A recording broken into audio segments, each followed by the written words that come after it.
A very warm welcome to Aguascalientes. We're going to bring you highlights of the last couple of days here in this very fast track.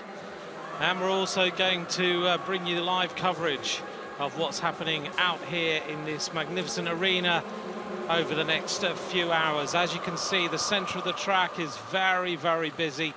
All the nations here ready for the final evening of competition.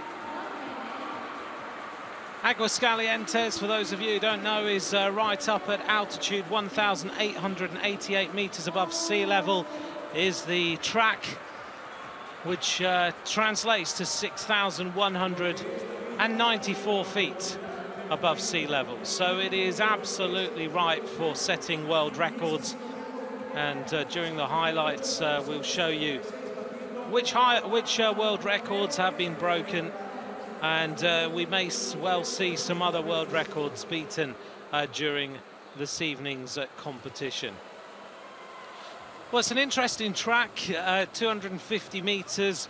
The banking pretty traditional in terms of degrees, 41 degrees at its steepest, 12 degrees on either side, made of Canadian pine.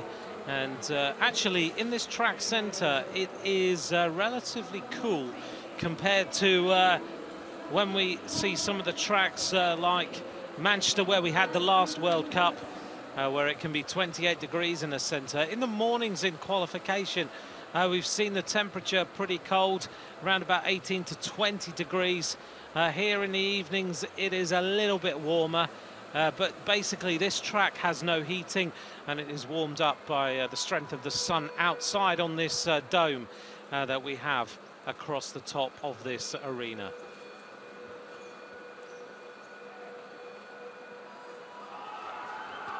So thank you very much for joining me. We're going to bring you around about 3 hours of competition. We're going to make sure that you know exactly what's happened over the last couple of days in events like the women's sprint, the women's individual pursuit, the team sprint for both men and women. We're going to bring you some of the keirin events as well. And during this evening also, we're going to bring you the sprint competitions and the keirins and the Madisons across here on this track. Everyone getting warmed up in the centre of this velodrome as we will get racing underway in just a few moments. So when you compare this track to where the World Championships are going to be, the World Championships, of course, going to be held at the end of February, and these riders during this track season getting themselves into competition. The rules of the UCI as far as riding Track World Cups are concerned have changed, which means that riders have to ride some of these World Cups in order to qualify for the World Championships. World Championships end of February in Cali. That will be held at around about 900 meters above sea level compared to the almost 2,000 meters above sea level that we're at now. And we will, of course, have one more Track World Cup, which will be held in Mexico in January in a place called Guadalajara, not to be mistaken with Guadalajara in Spain.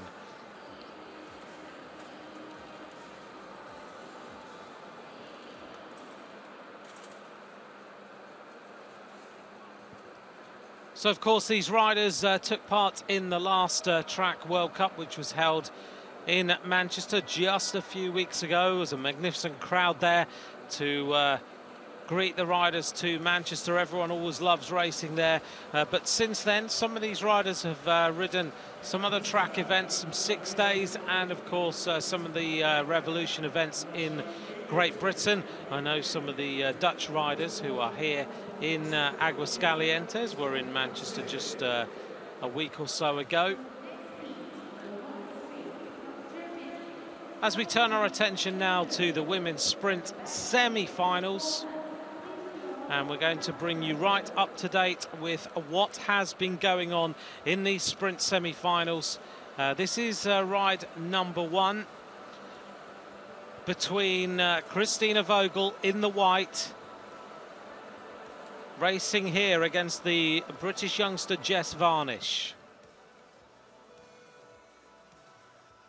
Vogel wearing the white colours of the leader of the Track World Cup after taking that in Manchester. I must admit, Christina Vogel is looking like she's very much on form now. She is, of course, a team sprint world champion and Olympic champion. But Jess Varnish is now fighting her way back to form after having had that really bad injury after London 2012. And Varnish on the front now, deciding to lead this out as Vogel now goes a little bit higher up on the track. 2 laps to go. Varnish is now holding things up there, but Vogel dives inside and takes the sprinter's line. Varnish is going to have to work very hard here now to get on the wheel of Christina Vogel, who's got some real power in those legs. And Vogel now accelerating into the final couple of turns. Varnish is not going to have enough gas to go with her. So Vogel in 11.092. She goes 1-0 in the sprint semi-final.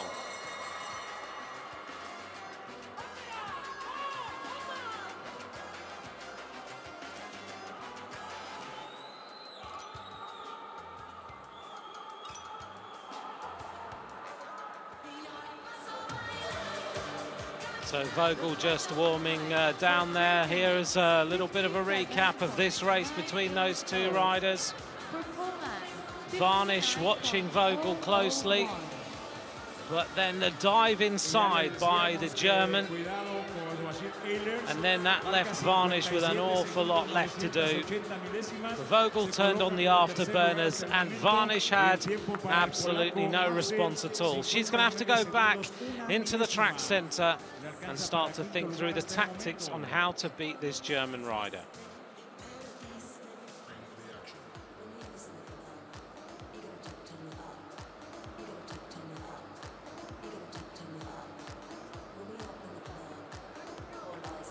Let's bring you then the highlights of the next of these semi-finals. This is Anna Mears, the former world champion, against Li Weizhi of Hong Kong, China. Mears had that break after the Olympic Games, gave herself the chance to do her tour around Australia. Lots of public speaking, and then got herself back into training in January. She looked a little bit lacking in competition in Manchester, but Anna Mears looks like she is now right back on form, has been training extremely hard. So this is the replay of race number 1 of these semi-finals. Remember, in the sprints, we go to a 3rd race if we need it. Mears with the green gloves on, working hard, keeping Li Weizhi up the track as she glances around. She's got her where she wants her. Now Mears is going to accelerate as she dives inside the red line. Now Li Weizhi is going to have to work really hard, and she is coming back at Anna Mears now as Mears really starts to work hard into the final turn, and Li Weizhi goes close. 11.367. A slightly slower semi-final than the other one, but Anna Mears goes 1-0.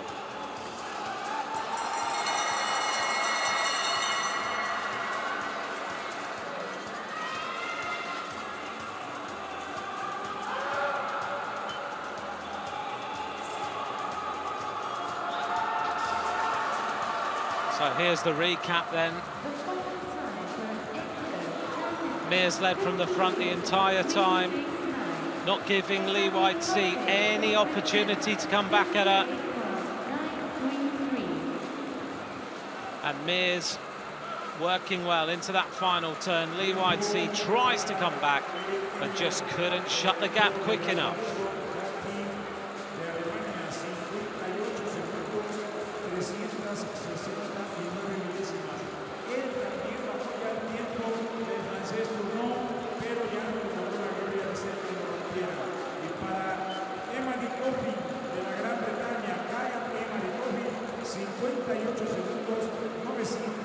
Real hive of activity in the centre of this track as everyone rides the rollers, gets themselves ready for competition. These rule changes mean that the riders have to qualify themselves individually, which is why they are riding so many of these World Cups. So no longer can a nation just qualify a number of places. You have got to be right on your game, scoring points and ensuring that you can qualify for World Championships and, of course, in the future Olympic Games.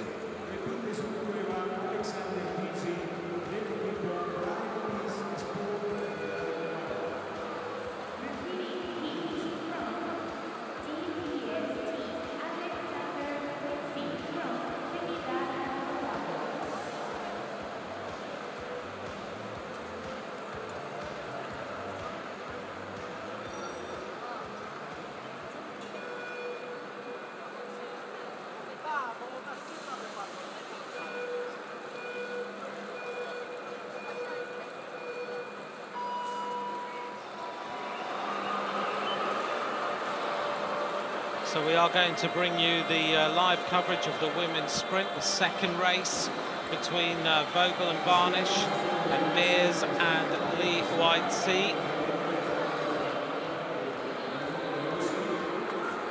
We'll of course bring you the final of that later on this evening, once we find out who is going to be the riders who are qualifying for that final. It's going to be a real tussle at the moment. It is certainly looking like it could be Anna Mears going against Christina Vogel, but do not be surprised if Jess Varnish goes back into the centre of the track, works out her tactics and comes back and races Vogel and puts it to a third round of competition. Here they are getting themselves ready.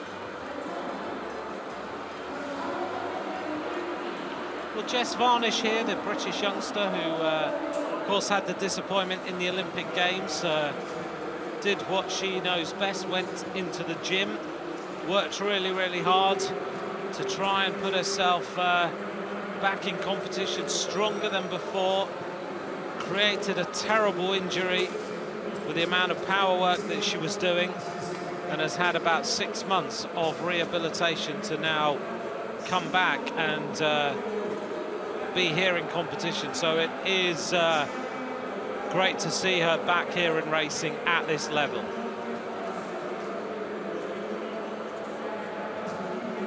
There is Christina Vogel, very, very focused.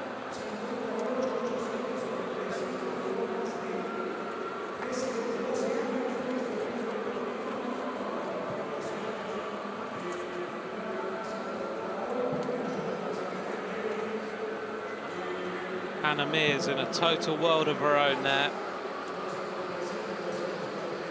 Even leaner than she was in Manchester.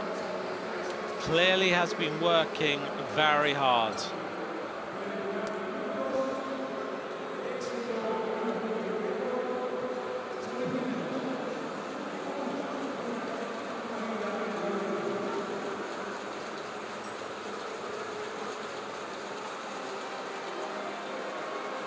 Well, the faces of riders recovering from competition.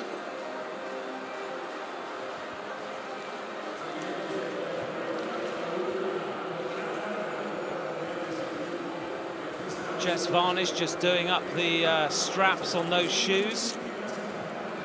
Those of you who wonder about how they, why they always use toe straps, they've got both pedals they clip into, then they do the straps up so it keeps the feet really nice and tight, means all the power can go through those pedals. Right, Vogel now, the World Cup leader in white, is building now a pretty impressive palmares.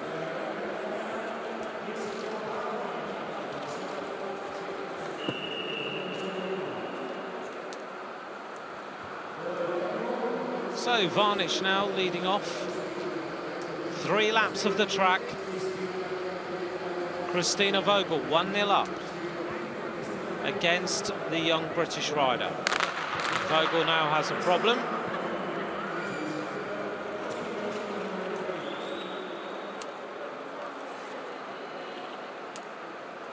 Just having a look here. I don't know if Vogel's got a puncture or something. Might be Jess Varnish, actually, who has the problem. Let's have a little look.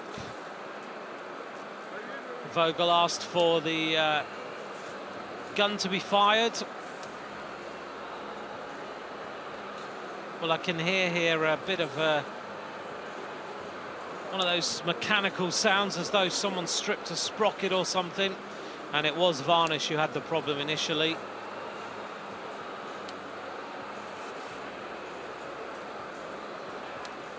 So these riders then will be allowed a restart. If it is going to be a long time between the change of the wheel or something like that, then they'll bring Anna Mears out on the track against Lee White-Sea. But it looks like this might be a fairly quickly sorted mechanical problem. Can be a little bit unsettling, can't it?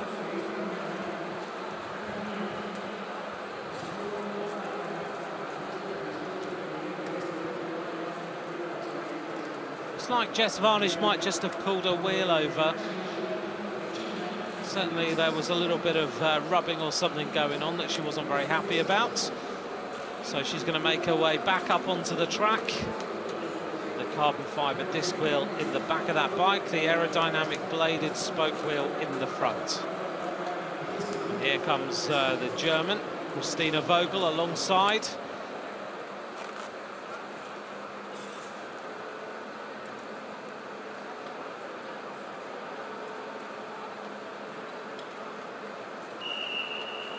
Okay, we're off again. You'll notice the little power meter below Jess Varnish's saddle there, little rectangular box. And she's got the power cranks on so that they can keep looking and analysing her performance. Good to have that analysed in competitions like World Cups. It means that the coaches can see really how a rider is performing. 3 laps of the track. Vogel's decided she's going to follow all the time. Really noisy in this track this evening.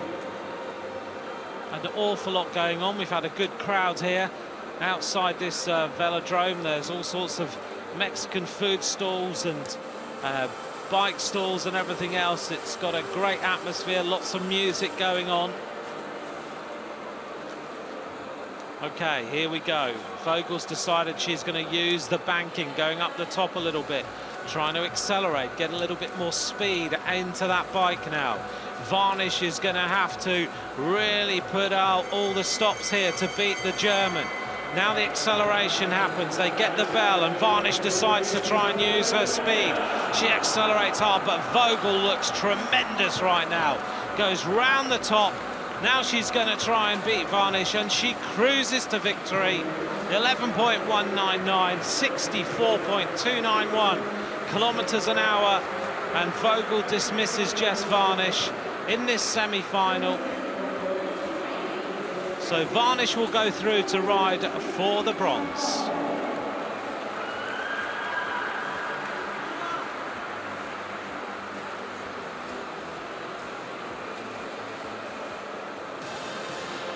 Here's the replay then. Varnish leads out. She decided that it was best to go that way, but Vogel just cruised round the top and then was able to ease up as Varnish just tried to come back at her, but there was absolutely no chance.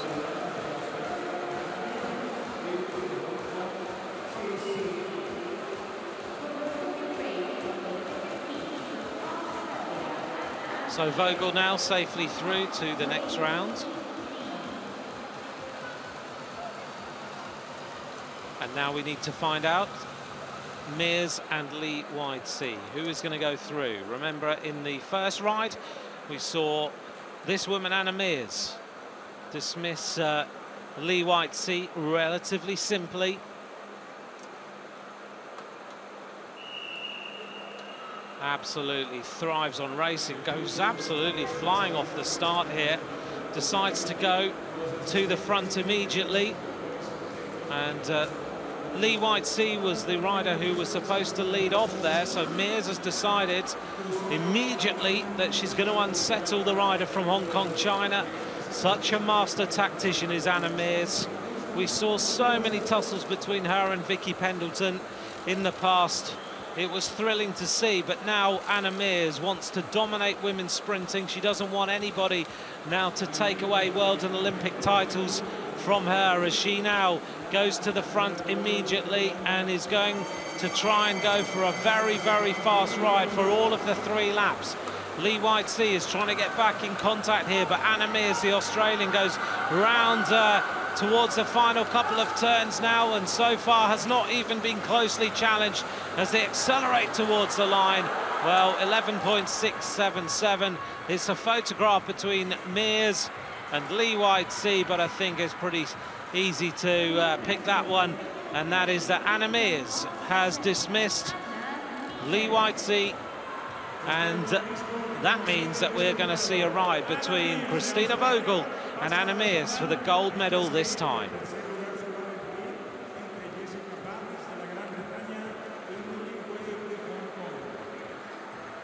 Great tactics from Anna Mears. Racing to the finish and wins that one relatively simply.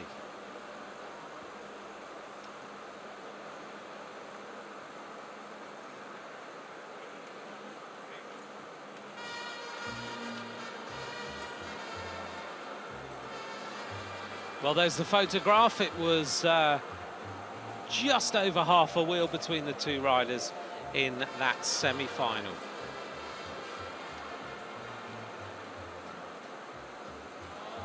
We're going to turn our attention now to the women's individual pursuit and highlights of the race that took place on just a few hours ago. So this is the ride between the Irish rider, Caroline Ryan, there in the green. And on the other side of the track, the rider from the Ukraine, Anna Solovey.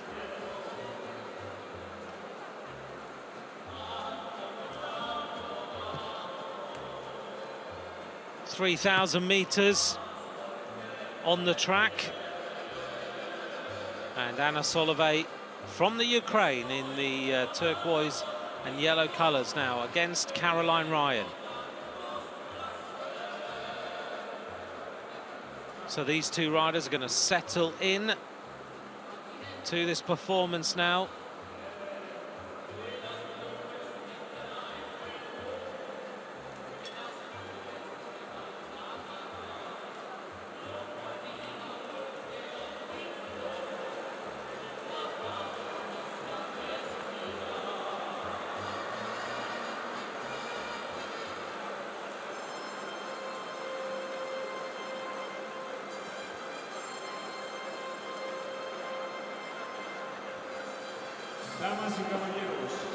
So as these riders then continue with this 3,000 metre pursuit, and it is Solovey against Ryan. And the Irish team, of course, have got a little bit of a challenge in that they have absolutely no velodrome in Ireland to train on, so they have been using the Manchester track. They've also been training a lot in Mallorca. And this group of Irish riders, for all their support and the lack of a track, are actually now starting to produce some pretty sparkling performances, with of course the world title of Martin Irvine. But here Solovey is leading Caroline Ryan. But I think the Irish squad have been motivated by seeing that Martin Irvine has won a world title, and therefore the rest of the squad highly motivated now. Ryan is starting to come back at Solovey. A little bit more rocking and rolling going on from the Ukrainian rider. Ryan with that very stretched out position, as you can see.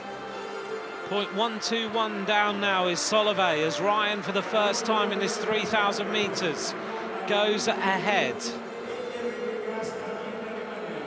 The world record of the individual pursuit was set here in Aguascalientes. on the 11th of May 2010 by the American rider Sarah Hammer in 3:22.269, as Ryan continues with this effort and is now really starting to increase the pressure. Goes through the 2,250 mark with an advantage on the Ukrainian rider of round about half a second.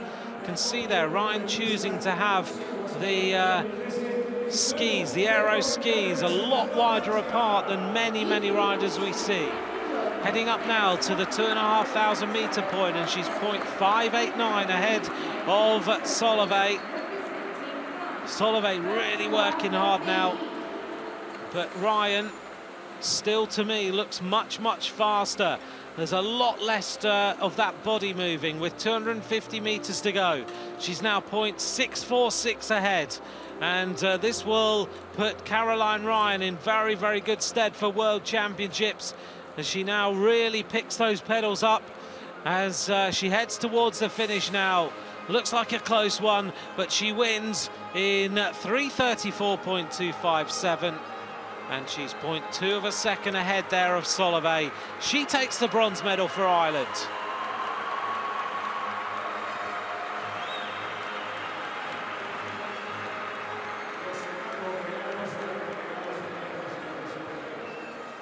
Must admit the riding conditions in this velodrome today for pursuiting not absolutely ideal. When that race was ridden, it was an awful lot colder. As we turn our attention now to the ride between the young British rider Eleanor Barker and a rider from Australia who really is starting to make a name for herself. This is Rebecca Wayzak. She switched her attention from triathlon, as we see Eleanor Barker getting herself ready for competition. This is the ride for the gold medal. Ernie the mechanic looking after the bike of Eleanor Barker. This is the Australian rider on the other side of the track.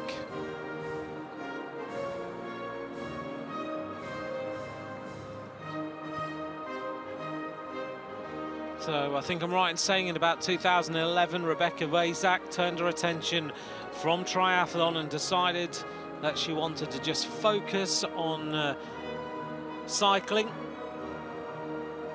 Barker on the left-hand side, a world champion in the team pursuit. Wayzak on the right-hand side. So they go off the start now.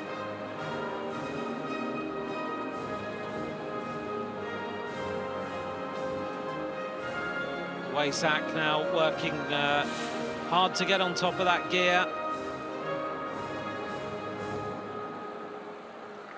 As they go through the first 250 metres.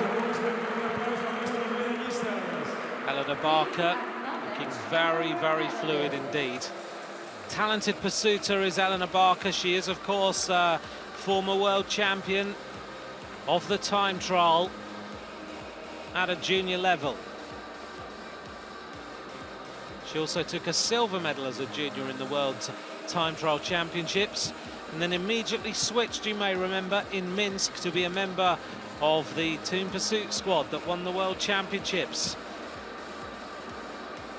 She's an interesting rider, is Eleanor Barker. All the way through those World Championships she was studying. So she'd do her training, go back to her room and then carry on doing her homework. But Wayzak is a lot faster here so far, just 1.1 second ahead.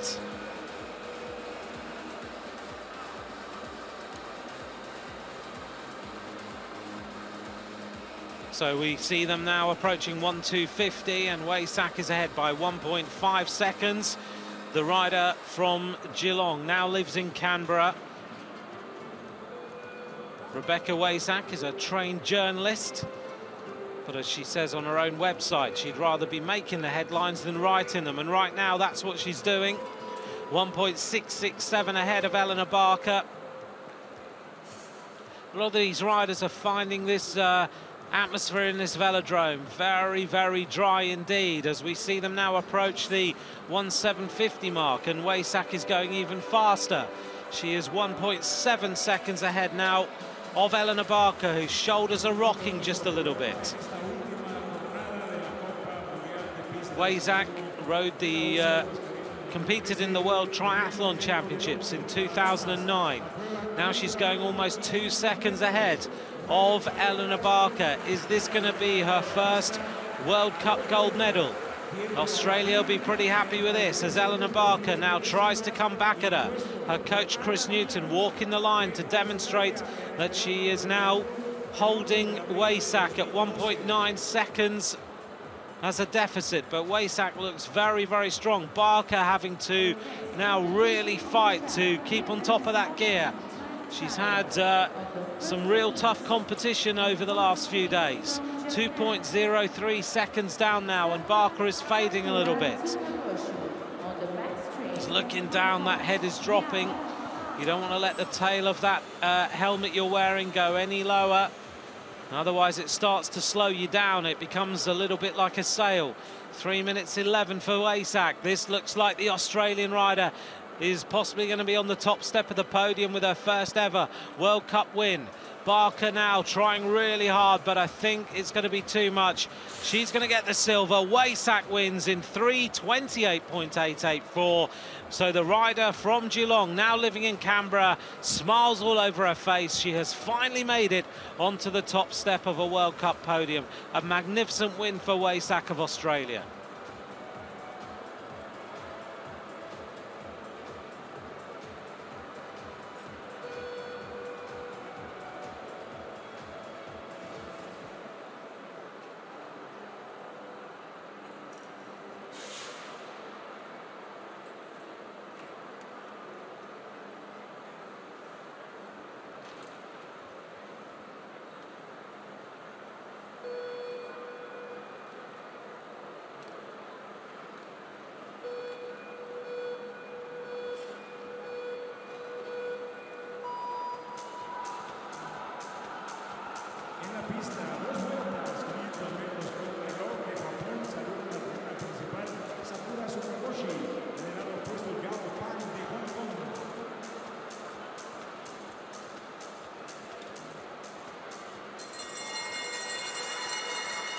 All smiles for Rebecca Wayzak. Eleanor Barker there on the left-hand side, Caroline Ryan on the right-hand side of her. There's the podium.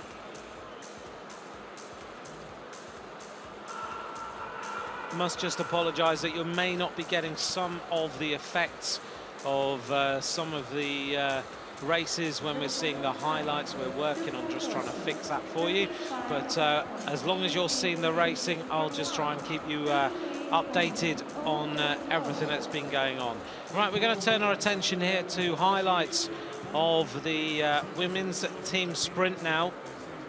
This took place on Friday. And we have the Chinese team against the Russians. The Chinese there in the red and yellow. Lin Junhong and Song Qianqi against Elena Brezhneva and Anastasia Voinova. The Chinese riders going through their .414 down, surprisingly, on the Russians as they race around this track to try and take the bronze medal in the women's team sprint. Hitting the line there, and the Russians take it 32.579. A changed team from Manchester for the Russians, and that has worked very, very well indeed. 55.250 kilometers an hour.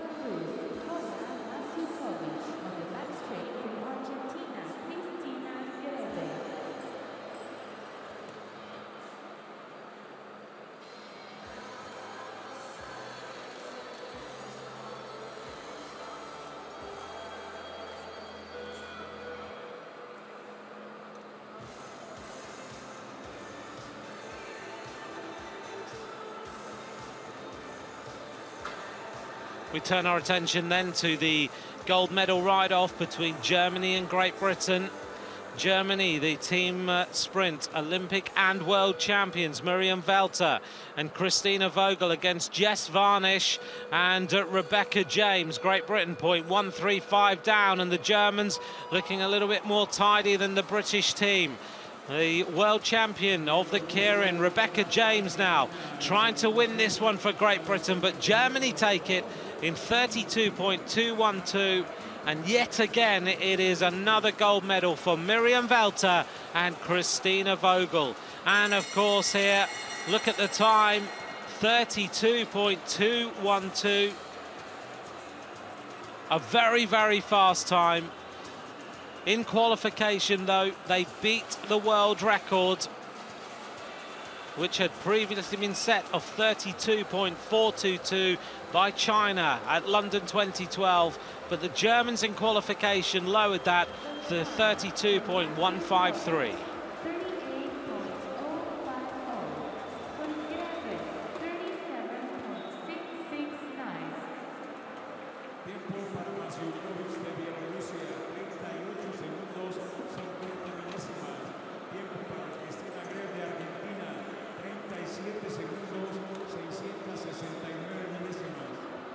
There's our podium then.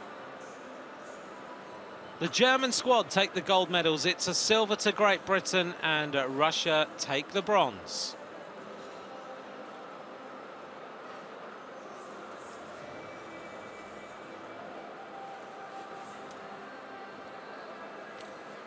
We're going to take a look now at the men's team sprint. Highlights of the competition, which also took place on Friday. And we take a look here at the Australian squad, who are racing for the bronze medal against the team from the Netherlands.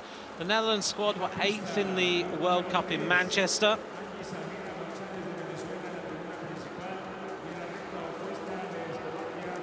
And the Australian team of Nathan Hart, Shane Perkins and Matthew Glaetzer. Glaetzer, the only member of the team in Manchester. Of course, a team sprint bronze medalist in the World Championships in 2011.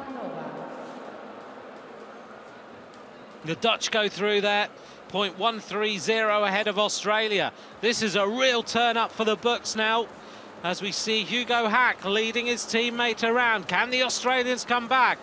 As we see there, Matthew Glaetzer really tucking down with the World Championship bands on that jersey as he goes now for the finish line. Can he take it? And he does. 0.045 ahead of the Dutch. It is the bronze medal for Australia, and they had to dig very, very deep to come back and take that. 43.201.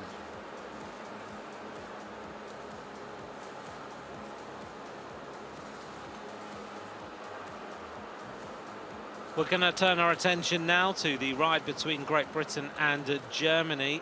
Just to let you know, the world record was set by Philip Hines, Jason Kenny and Chris Hoy of 42.600 in London 2012.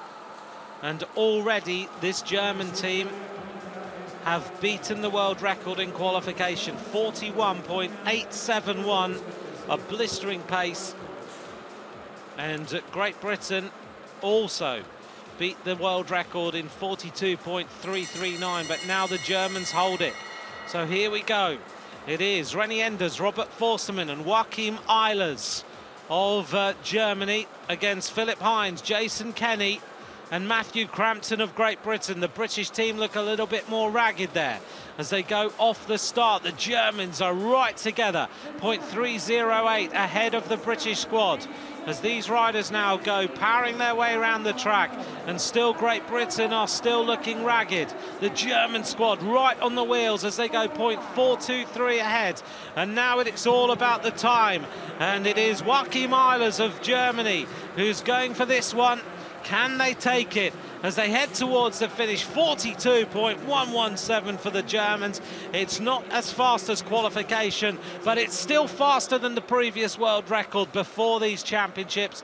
Great Britain in 43.235, the same team as they had in Manchester, but Germany absolutely supreme on this Aguascalientes track. There they are, Forstermann with the biggest thighs in cycling, and here we go as he gives his thoughts now on the competition we've just seen.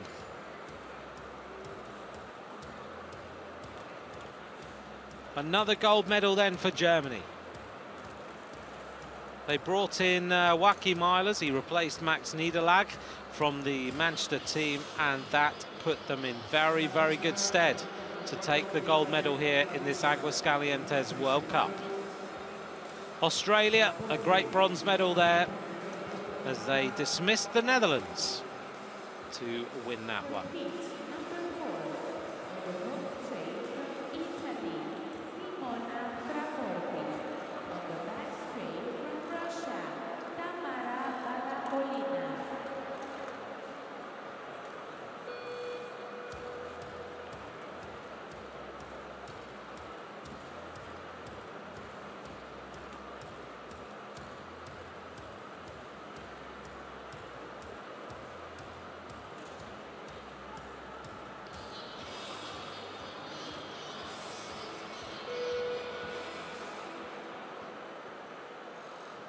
So some great racing in the men's team sprint. World records galore already in that competition. We're going to now have a look at the highlights from Friday of the women's points race.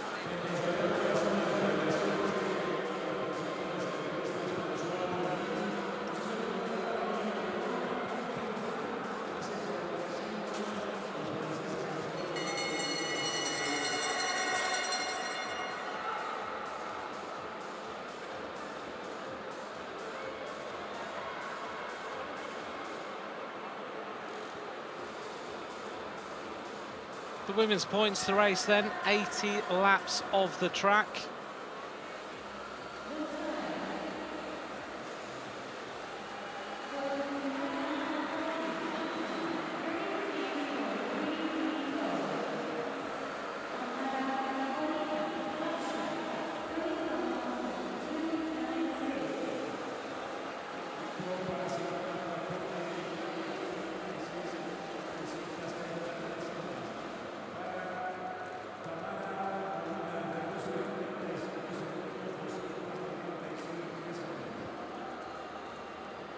Just looking here at a crash as in this replay. Look at that, the Ukrainian rider hitting the deck, clipping the wheel of the American.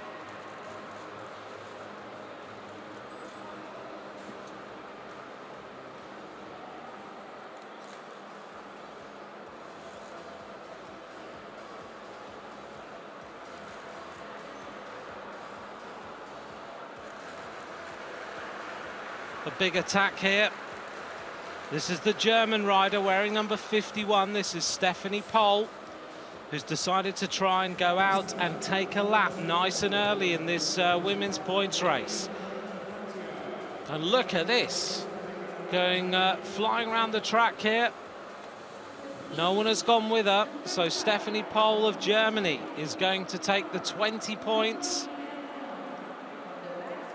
And actually, if she just held on a little while longer, she could have taken the maximum points in the sprint as well. The sprint lap is going to happen. So Stephanie Pohl does take 20 points. As we see now, a couple of riders just trying to race away here at the front. This is Pavlendova in the blue, but alongside her, one rider just sneaks through. And it is Pavlendova who did take it. I'm surprised. 5 points for Pavlendova. And it was Dominguez who took the 3 points. Sofia Arreola of Mexico with 2 points. Well, straight away now, we see Sofia Arreola going on the attack to try and take 20 points if she can. 62 laps to go. And on your own, it's a big ask to take a lap of this 250-metre velodrome, particularly when the sprint lap is coming up. So Sofia Arreola is slightly ahead here of the rest of the riders. She takes the 5 points as the rest of the peloton now race round on the other side of the track. Has she got enough to go and try and take the lap on the rest of the field? It looks like Yasmin Glazer took 3 points, and the British rider Laura Trott took 2. Julie Leth of Denmark took 1 point in that sprint. Now the world champion deciding to go on the attack. 53 laps to go. Chinese riders all looking round at each other.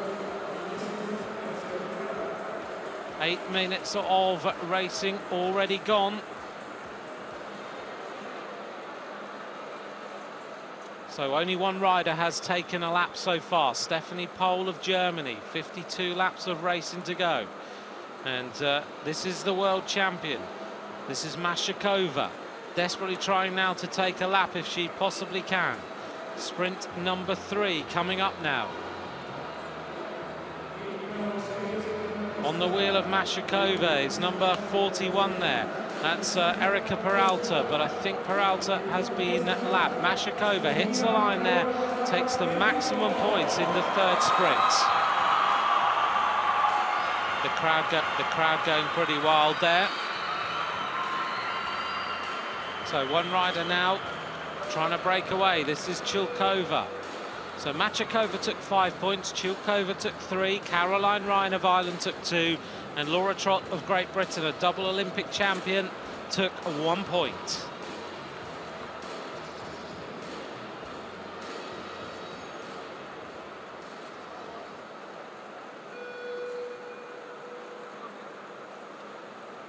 Here's the standings after 3 sprints. It's Stephanie Pohl with 20 points, Ariola with 7, Machakova with 5, and Pavlendova with 5 points.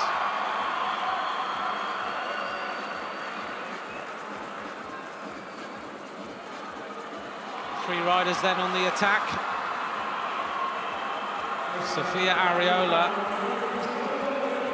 sitting in there for Mexico on her home track, so to speak. 42 laps to go. We're coming up to sprint number 4. And the world champion Machakova sitting there with the rainbow bands on. Going now through towards the front. Took 5 points last time in sprint number 3. Has been joined by Wong Hua Yu in the colours of Hong Kong, China, as they hit the line there. And it was Machakova who took the 5 points in the 4th sprint, ahead of the Hong Kong Chinese rider. Chilkova took 2, and it looks like Caroline Ryan is in that group.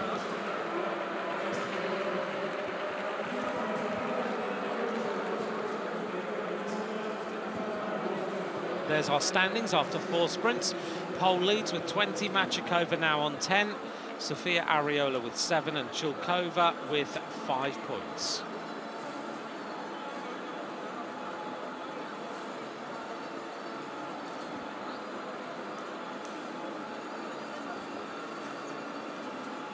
Heading up now towards the next sprint. This is sprint number 5.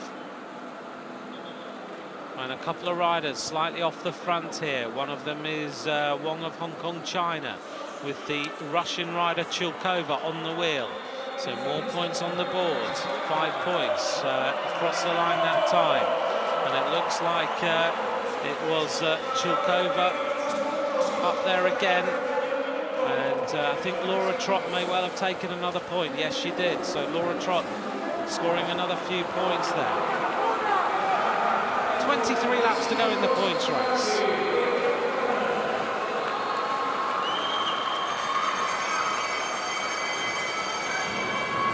And now the Italian rider going on the attack. That's Tagliaferro in the blue and white of Italy. On the outside is number 46, Dominguez. Going shoulder to shoulder. Dominguez just nudges the Italian slightly over Tagliaferro. Sprint number 6 goes to Dominguez. Confirmation then of the sprint. And Dominguez took it ahead of Tagliaferro, Julie Leth and Amy Cure.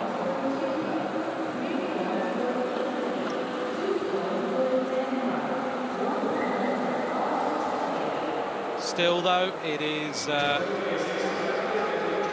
Stephanie Pohl who leads.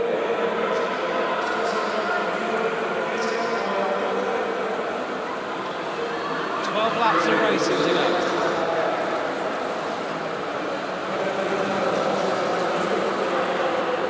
Heading up towards the final couple of sprints, and it looks like we've got the Australian rider now in the front, and that is Amy Cure.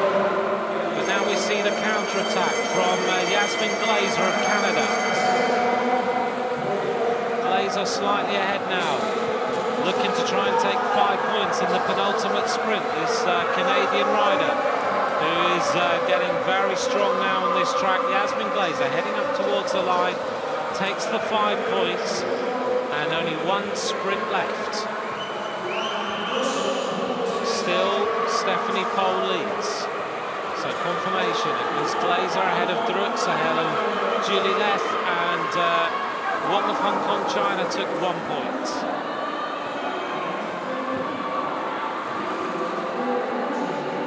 8 laps to go. Stephanie Pohl leads with 20 points. It doesn't look now like anyone else can get a lap before the finish, but one rider's going to try and do it.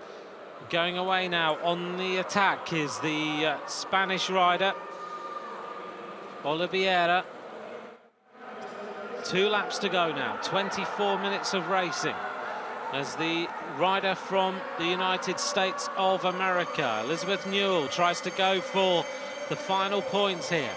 All important for these riders to score as high up the points race as you possibly can for future World Championship consideration. But it is, again, Yasmin Glazer who is trying to lead this one out ahead of Chilkova. Very close on the line, but Yasmin Glazer took those points, and that should move her into 2nd place overall. There we are, there's confirmation of the results. Stephanie Pohl of Germany took the points race ahead of Yasmin Glazer. Jarmila Machakova took 3rd place.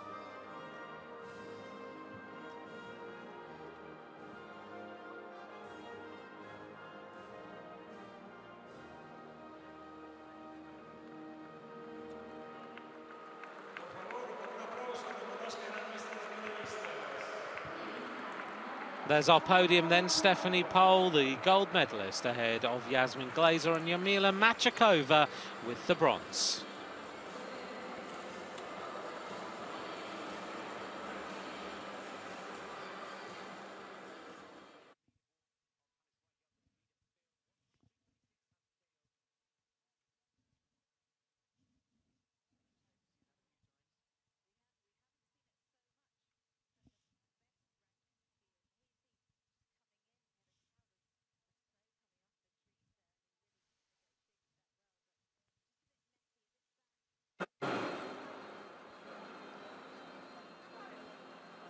So we're going to turn our attention now to the men's kilometre time trial.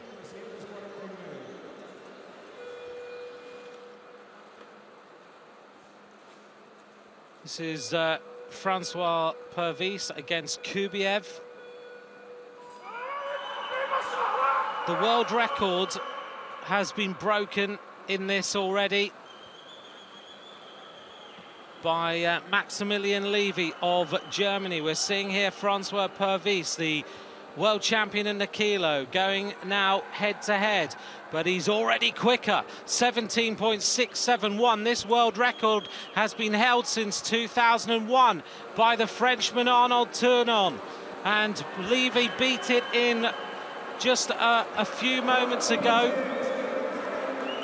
As we see now these 2 riders powering their way around the track.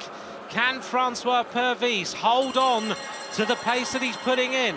42.821, he's still fastest at 750 metres. Can he do the unthinkable? Francois Purvis trying to beat the time of Levy of 57.949. Can he beat the world record? As we see the Russian rider heading towards the finish, but on the other side of the track, he's already done it. Francois Purvis sits up. He has. He's beaten Levy. He's broken the world record. Look at the time. 56.303 from the Frenchman. The world record, which was held by Arnaud Tournon from 2001 at altitude in La Paz, has been broken twice in one night. That's absolutely incredible.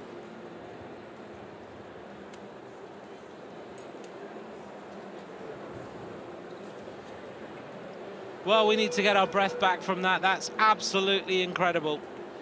56.303 for the world record of the kilometre.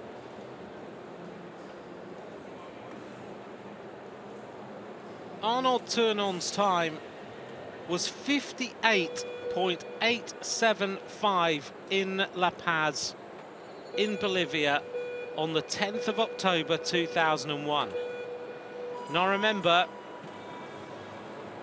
that turn-on had to be cut from his skin suit because he just couldn't find any effort to even take the zip down. He was absolutely wrecked at the end of it. And Purvis has just beaten it by 2.5 seconds. Right, we'll turn our attention to this race. This is the bronze medal ride-off in the men's team pursuit. It's Great Britain against New Zealand. The New Zealand team in the black, made up of Dylan Kennett, Peter Bulling, Aaron Gate and Mark Ryan. The British squad, Owen Doull, Stephen Burke, Sam Harrison, and making his debut in a World Cup team pursuit, Johnny Diven from my home city of Southampton. So these riders now racing around the track. The British squad in white as the leaders of the World Cup.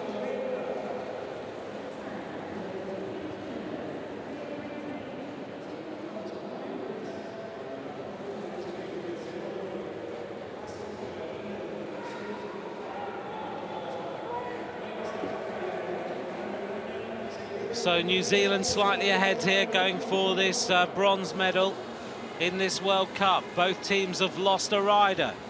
So 3 riders left for the New Zealanders, who now look a little bit ragged suddenly.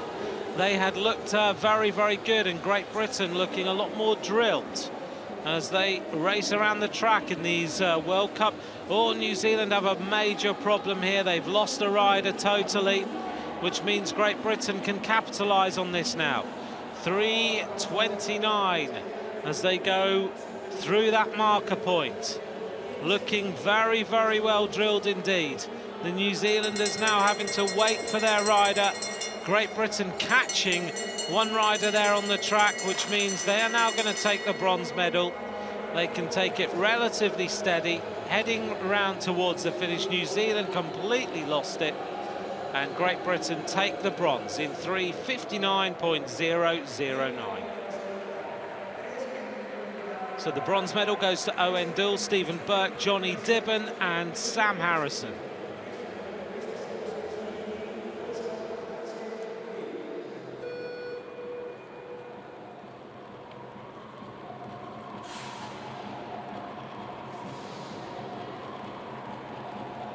So we look now at this Australian squad with Glenn O'Shea, Alexander Edmondson, Alexander Morgan and Mitchell Mulhern against this Danish squad. Denmark got a great tradition in team pursuiting. Rasmussen Alex, Kasper Folsach, Lasse Hansen and Rasmus Kwalder. Here we go.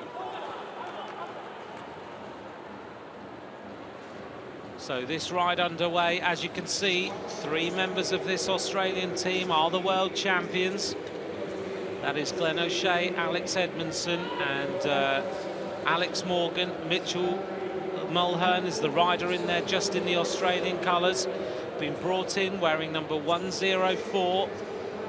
And this squad are very, very fast indeed. O'Shea, of course, a world champion in the Omnium. And in here we have the Olympic Omnium champion for Denmark, Lasse Hansen, in the red and white.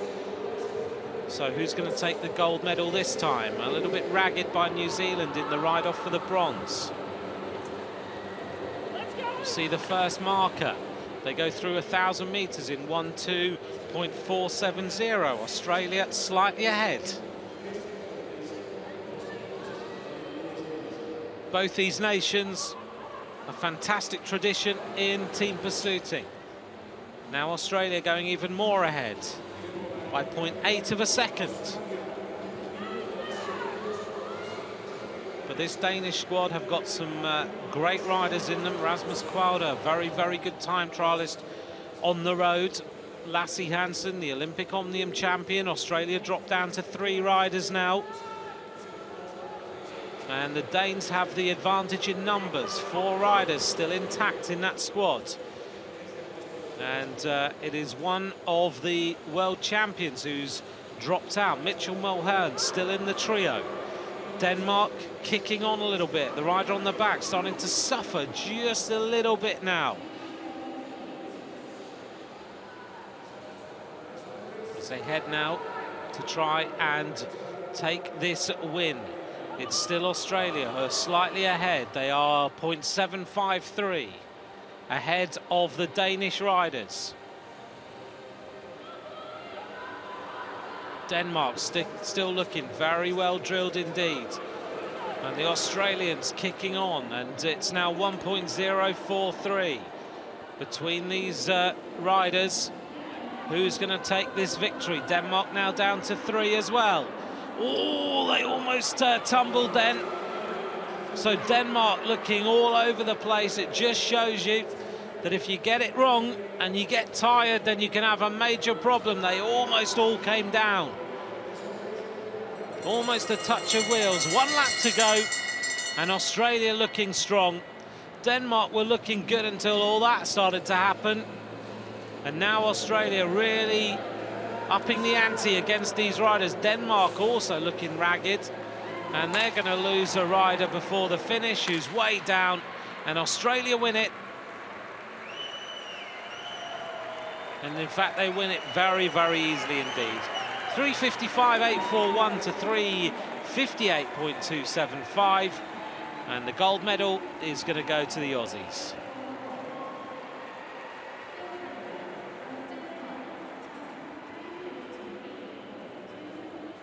Powering their way off the start then. Look at that. Suddenly, Kasper Folczak nearly hit the wheel. We had better legs on the day today, and so did the Danes to beat the Pom. But we still went into race and came out with the gold. Yeah, we've put our foot right forward, and now it's just go home, and, get back into it, and hopefully come out and be on top again at the Worlds.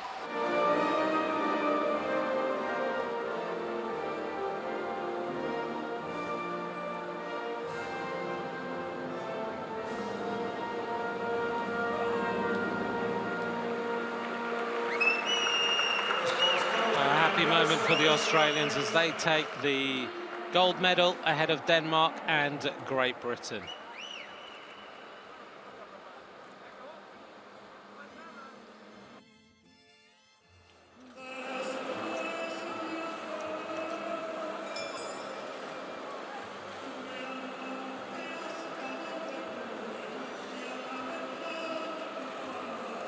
So as we look across the track then, we're going to, I think, turn our attention in a moment to the men's keirin, the second round of racing.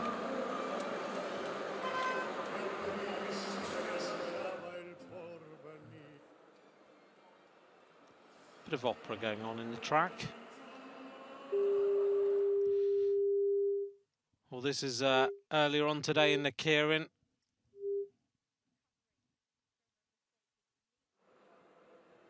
As these riders powered their way around the track, we had a pretty awful crash, actually. And as you can see, one of the riders went over the top of the banking there.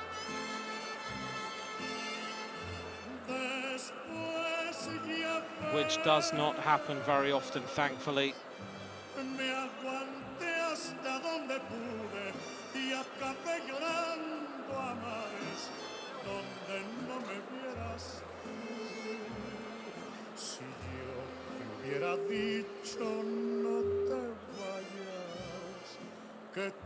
So a little bit of a shocking crash between those riders in that keirin. They are now being treated in hospital. And then this was the next of the contests between the riders trying to fight their way through to the next round. And as they raced, there was another crash, as you can see, at the back. It has been a day of crashes in these keirin races.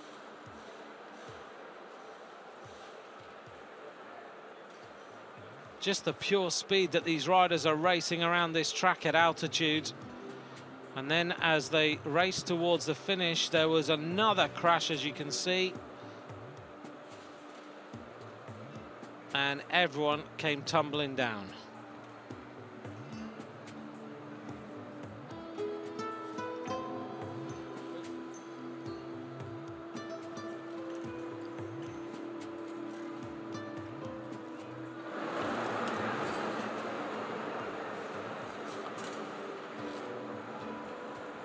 Well, the Malaysian rider was very, very shaken, as you can see.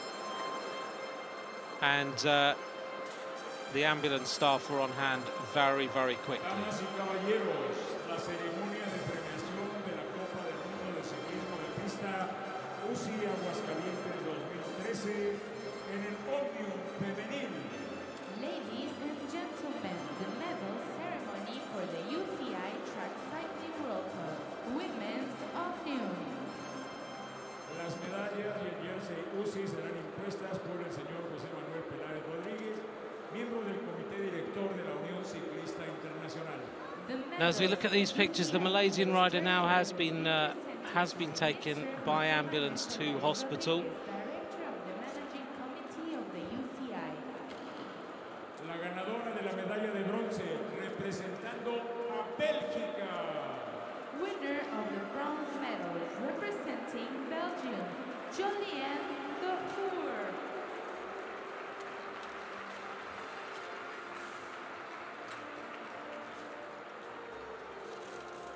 So, Keirin racing, normally we've seen in the last few years, we haven't seen many crashes at all.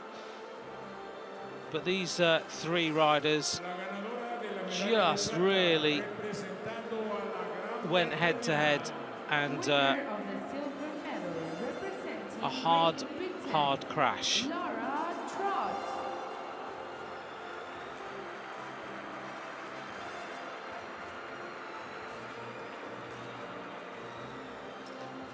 Now, I don't have an awful lot more information on these riders, the Malaysian rider, other than they have been safely taken to hospital to be treated. And the ambulance came into the track to look after taking attention of all those riders. And as soon as I've asked for a bit of information on the current state of play with all those riders, I'll update you as quick as I possibly can.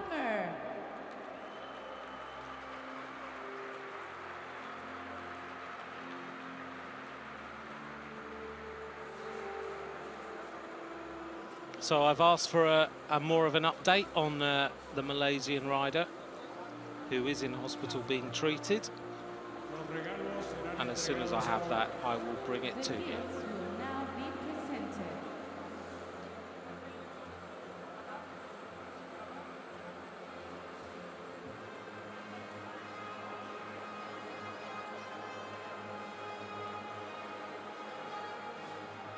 So we'll bring you the next round of the Keirin in a few moments' time. We're going to bring you the women's sprint final and also the men's sprint semi-finals highlights.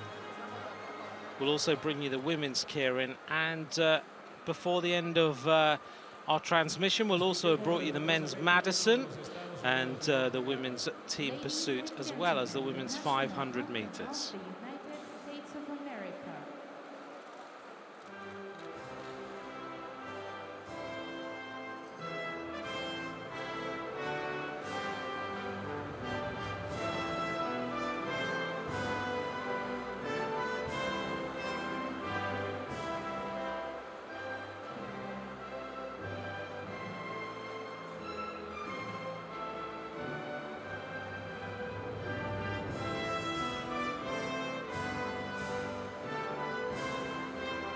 So this is the men's Keirin second round. The riders just drawing their lots to get ready, as is traditional. And in this second round, we will have, in race number 1, Sergio Aliaga, Matthew Crampton of Great Britain, Eric Bolzer, the German rider, Eric Engler. We have Aziz Ulhazni, Awang, and Matis Buchli They're the riders who are taking part in this first race in the Keirin. 8 laps of the track. The Derny bike, of course, as normal, peels off. Please acknowledge all our medalists.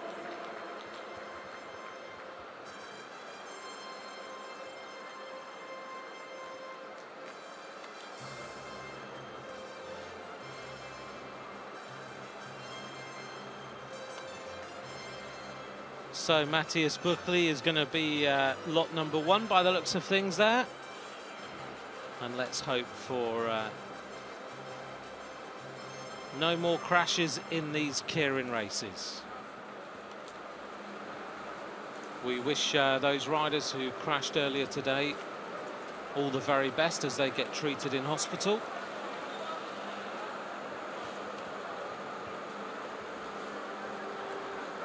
And I have asked to make sure that we update you before the end of the programme on exactly how they all are. But we know they've all been taken to be treated. Right, we turn our attention then to this Keirin.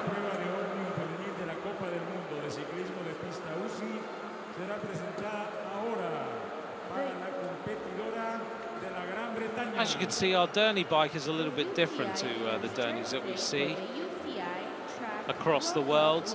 It's a pretty much full-blown motorbike, but it only takes them up to 50 kilometers an hour, as we have in all other countries. And these riders now getting themselves lined up and ready for action.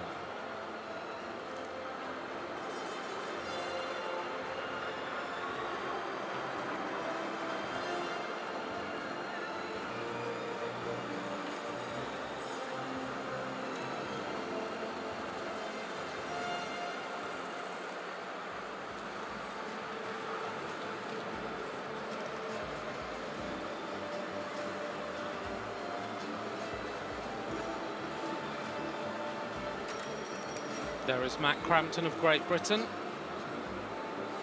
There is Eric Engler in the black and red.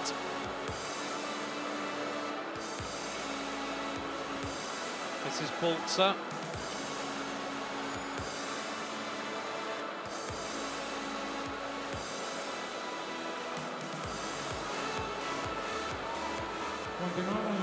Very noisy in this velodrome now, isn't it?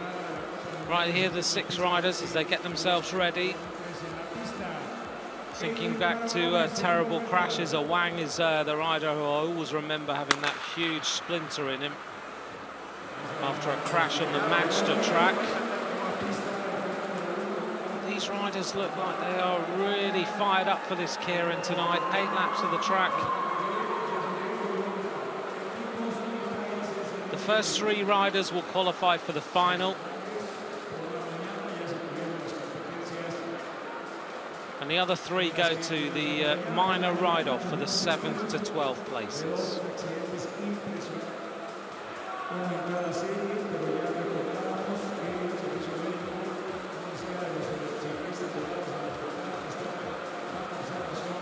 Seven laps to go.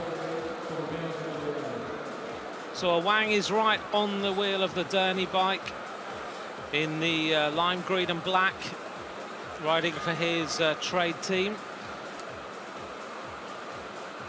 In the red and black behind him is Engler. Then we have the Dutch rider, Matthias Buchli, followed by Matthew Crampton, followed by Balzer in the colours of Erdgas, and the rider at the back is Aliaga.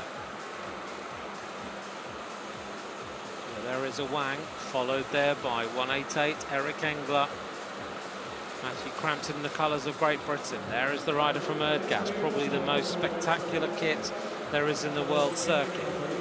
Eric Balzer of the Erdgas team. 4 laps to go. This Derny winding the pace up. It's very, very fast already. Normally have the Derny bike which is pedalled, and with 3 laps to go, the Derny is pulling over. He comes to a stop pretty quick, doesn't he?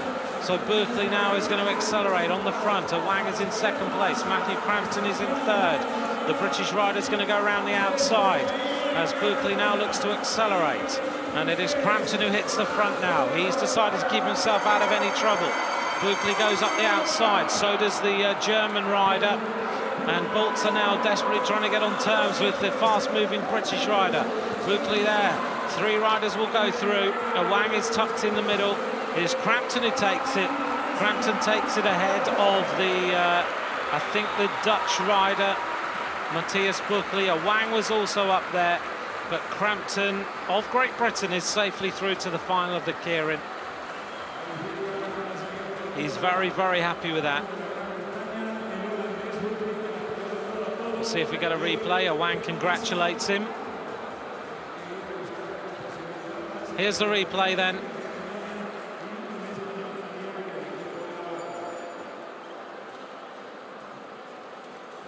I don't think I'd mess with the Derny rider, would you?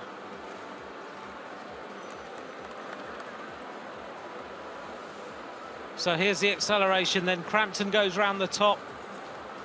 The Dutch rider, Buckley, tries to get on terms, but Crampton has got the acceleration.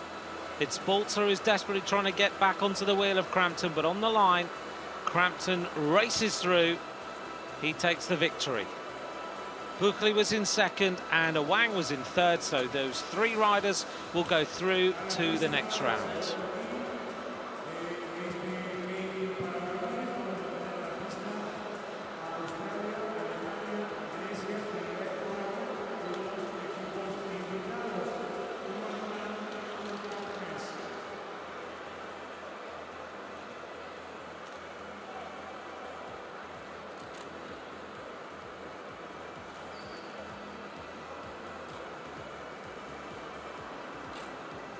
Well, that's not Shane Perkins, is it? That is Shane Perkins, however. The German rider, Tobias Wachter. Christos Volikakis of Greece, the Trinidad and Tobago rider. This is Josane Philippe. And Kazunari Watanabe is the rider there, wearing number 219 in the blue and yellow. At the top of the track, we didn't see him introduced properly. That is Lewis Oliva of Wales, riding for Team USN.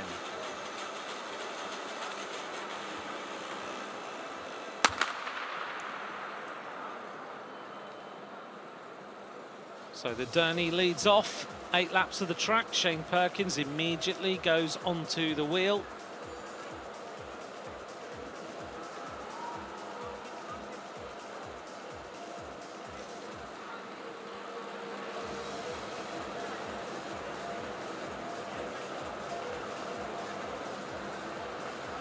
Perkins has decided to ride from the front here. He's right tucked in on the wheel.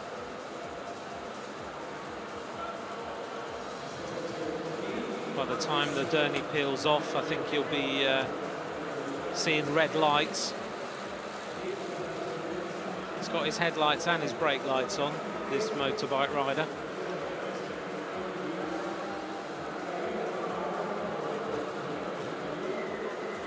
I don't know if Shane Perkins will be rocking the front wheel off that mudguard. There's Josane Philippe of Trinidad and Tobago. Behind him is the German rider, that's Tobias Wachter. And right to the back is the Welshman, Lewis Oliva, in the kind of blue, white, red and green coloured kit of Team USN. So a Welsh team, kind of a trade team, a collection of track riders, all supported. They've got a team house down in Newport in Wales, in Great Britain, and getting themselves ready for the Commonwealth Games in Glasgow in the Sir Chris Hoy Velodrome in 2014. So the pace continues to increase. This Derny is flying its way around the track. 3 laps of racing to go. He's going to peel off. Here he goes.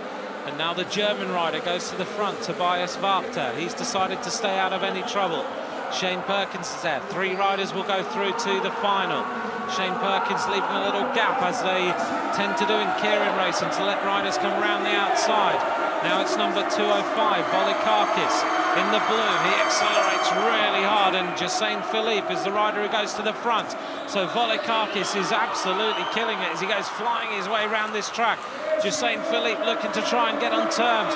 Oliva's trying to find a gap. Oh, that was very, very close. But Volikakis, 9.988 for the final 200 metres. Tobias Varta was up there in second place. I think Shane Perkins qualified in third. That's some time for 200 metres, isn't it? 9.988.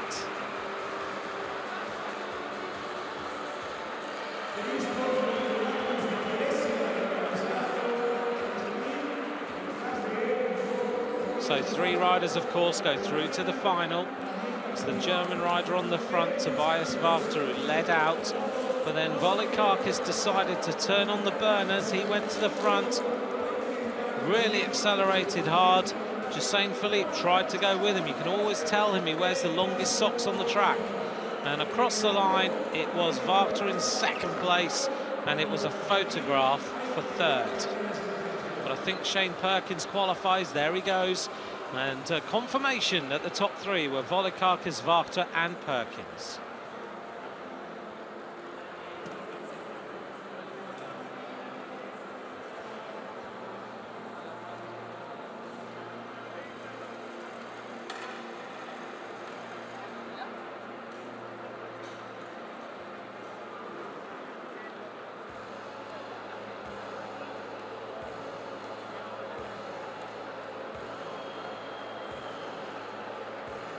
We're going to move now back to live coverage of the women's sprint. There's no waiting around on this programme tonight, is there? You've got the opportunity to see everything. So it's Jess Varnish of Great Britain against Li Weizhi of Hong Kong, China. Varnish lost out to Christina Vogel. Li was against Anna Mears of Australia, who dismissed her in 2 very well orchestrated rides. Varnish goes into second place there. So this is for the bronze medal. Can go to 3 rides if we need to, and it is the first rider to win 2 races who will take the bronze.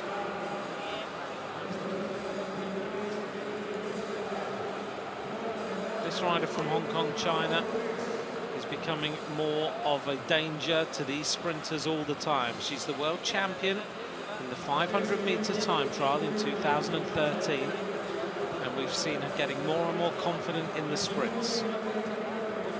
Jess Varnish, well known as a sprinter, started racing with on the track in Halezone in Great Britain, joined Vicky Pendleton at the Olympic Games.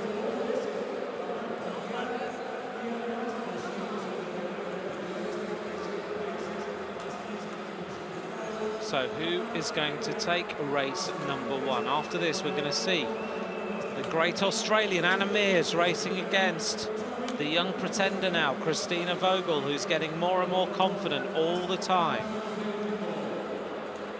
2 laps to go. Weizhi, Li at the front. And Varnish is staying right up the track. She's going to use the banking. She's going to use all the power and speed to dive down and get right on the wheel of the rider from Hong Kong, China. Varnish now goes round the outside, working hard, shoulder to shoulder. Now Varnish accelerates. She looks like she's just not got the very top-end power that she needs. Can she come back at her? And she is going to make it. It's going to be the rider from Hong Kong, China, Li Weizhi, who takes that. So 1-0 to the rider from Hong Kong, China. As I said, we're going to have to watch this rider as we head up towards World Championships and to Rio 2016. She's an absolute danger to anyone who fancies winning the gold medal in the next Olympic Games.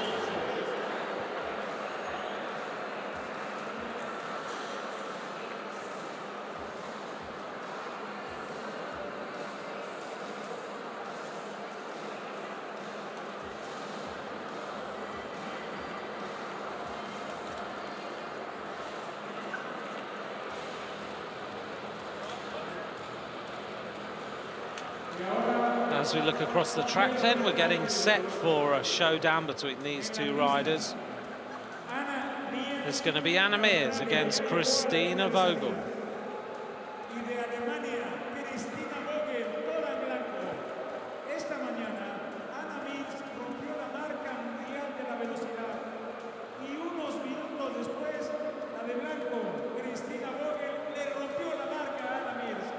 This is going to be an enthralling contest between these two riders.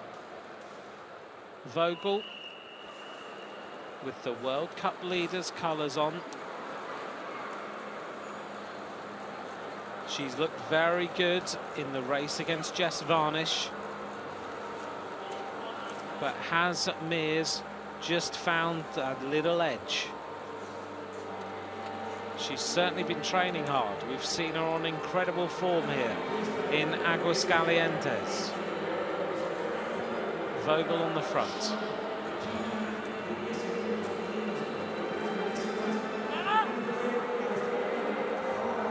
Mears tactically impressive. Must admit, at London 2012, seeing Anna Mears and the way she warms up, she does these compression jumps where she, two-footed, jumps up flights of stairs, 2 steps at a time, to get her muscles fired. It's something that you just stand mouth wide open and watch. It's incredible. 1 lap to go. Who's going to take the first ride? Vogel wants to beat Mears. She goes round the top. Look at the speed of the German. Mears is trying to come back at her. She's desperately trying to get on terms, but Vogel is absolutely on fire. 11.118. So Vogel goes 1-0 in the opening sprint of this final. Here we go. Here's the replay. Vogel looking over her left shoulder. Anna Mears with some new green gloves on. She goes down the back straight, but she just could not match the power. Look at the cadence of Vogel. She absolutely flew around the outside, got ahead of Anna Mears, and Mears had nothing to come back at her. Well, this young sprinter is looking very strong indeed.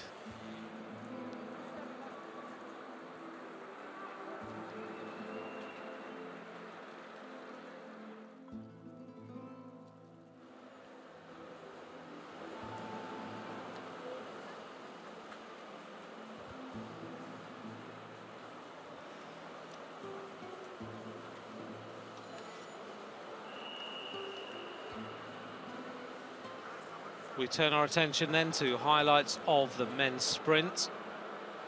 This took place on Saturday, earlier on today. And this is Jason Kenny of Great Britain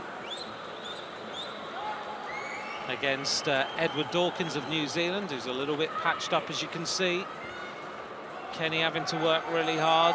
He had a bit of a shocker in the World Cup in Manchester in the Keirin as he desperately tries to get on the wheel of Ed Dawkins here.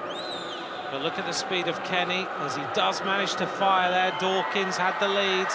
Kenny goes round the outside and races through and takes that one easily. 10.355.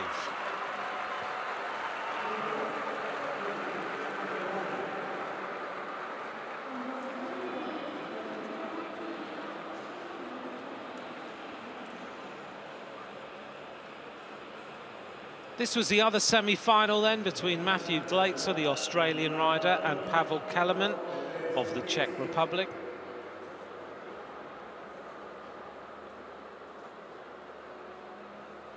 Gleitzer looking to dismiss Pavel Kelemen, try and set up a competition between him and possibly Jason Kenny.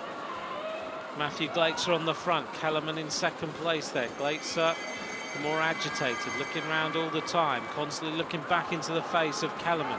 1 lap to go as he turns on the pace now, starts to accelerate, and Kelemen coming back at him, going shoulder to shoulder as they head towards the finish line. But Gleitzer wins that in 10.442, just under 69 kilometers an hour.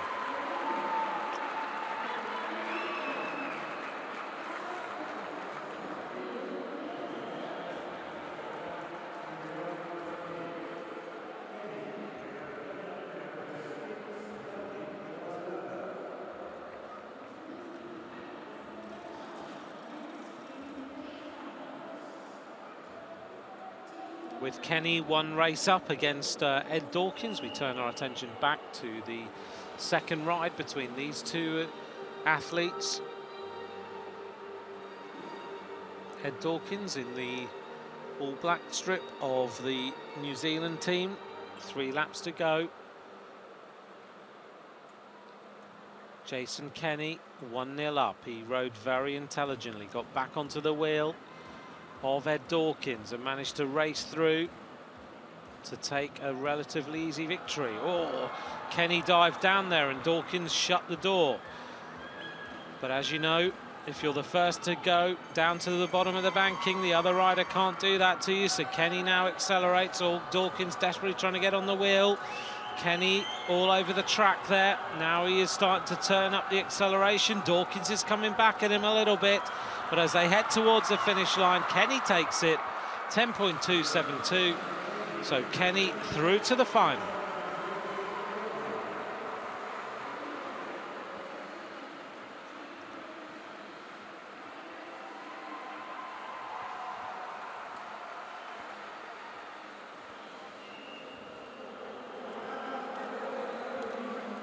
This is the second ride between Matthew Glaetzer and Pavel Kellerman.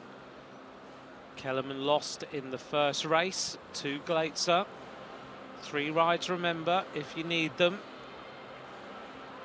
Glaetzer with a little power meter behind the saddle there, keeping all the information needed by the coaches. Glaetzer is kind of stealth-like on his bike, isn't he? It's like he's hunting someone down. Really aerodynamic at the front. Nice low profile as he goes to the inside of the track. Now he's going to have to go the long way around. He overtakes Kellerman. Kellerman going to go back onto the wheel, but Glaetzer turns up the heat a little bit. He's constantly looking round, isn't he? He's got such an interesting style on a bike, but Glaetzer sucking in the oxygen made that look very, very easy. 72.281 kilometers an hour, and he goes through to set himself up with a ride against Jason Kenny.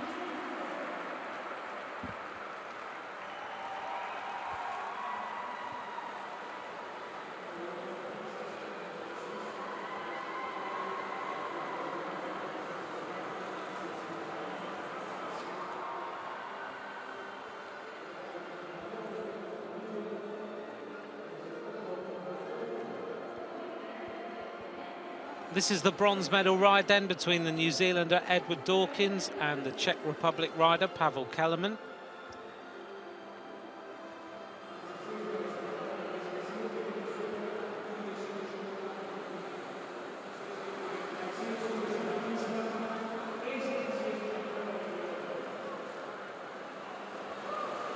Ed Dawkins there at the top of the track.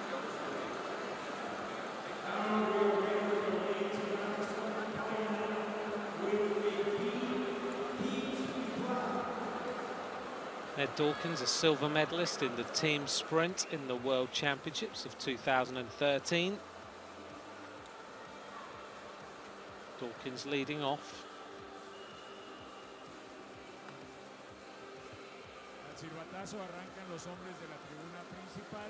Don't know whether there's a little problem here.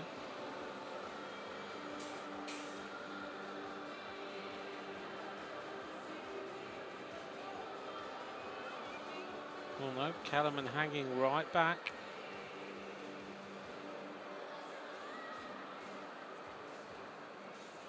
"22 years of age.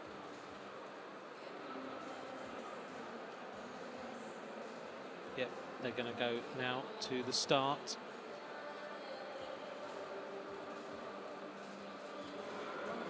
Getting themselves ready. Notice they clean down the tyres, ready for racing.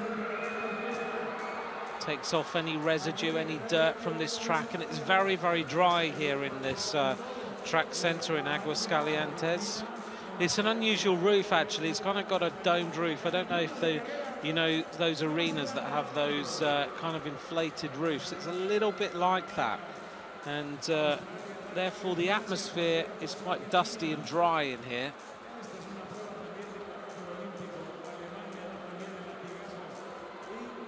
Pavel Kellerman. 3 laps to go.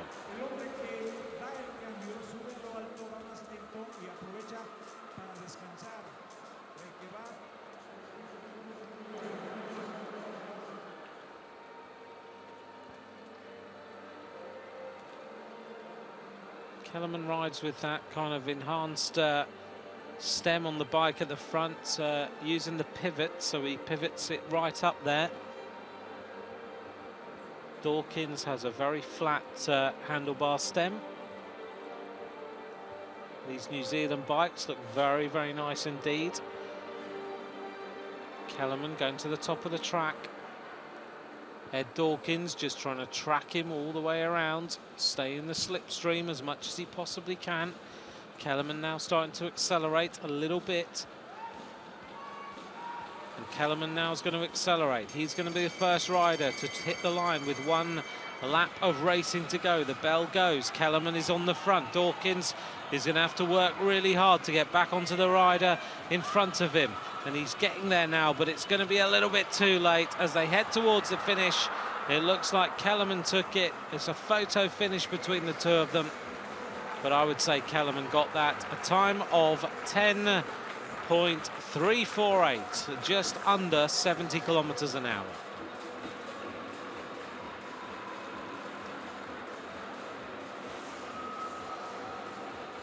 We're waiting for confirmation of the result, but as you watch, heading towards the finish, Kellerman took it on the inside.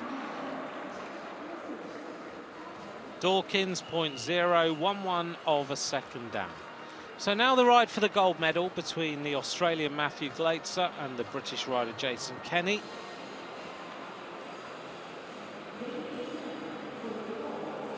Glaetzer looked very strong in the first round.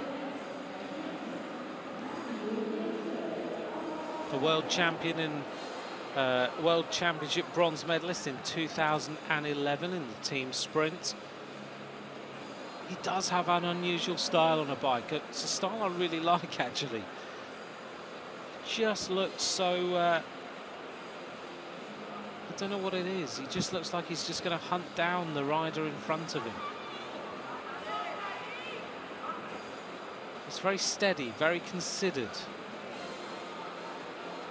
Kenny much more relaxed on the bike as he puts his chin on his right shoulder just to keep an eye on the rider behind him. Very different handlebars these two riders have. Glaetzer has these kind of curved sprinters bars. Kenny, almost aerodynamic handlebars he has on that bike. 2 laps of racing to go. Glaetzer's going to go to the top of the track. Jason Kenny, a world champion in the team sprint, an Olympic champion in the team sprint. So here we go. Who's going to take it? Kenny's the first rider to dive inside the sprinter's line. Can he win this one? World Keirin champion, but Glaetzer's going to go around the outside and beat him. Glaetzer, that's a great scout for him. 70.761 kilometers an hour. And Glaetzer goes 1-0 in the race between him and Jason Kenny. Look at that. Kenny led out, but Matthew Glaetzer turned on the power and he races through, hits the line. It's about half a wheel between those two.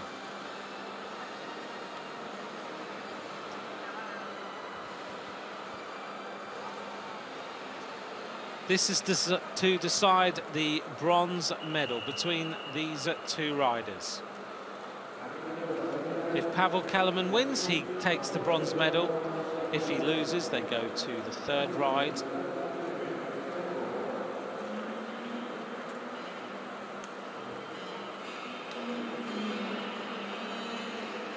Dawkins on the front there.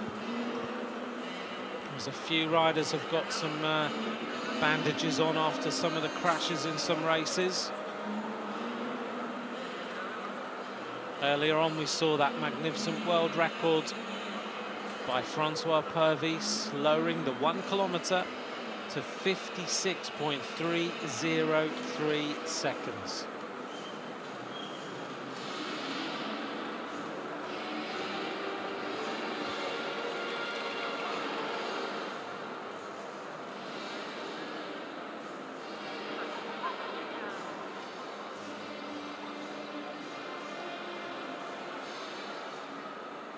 Dawkins leading in the black of New Zealand. Kellerman trying to stay on the wheel. Kellerman leads.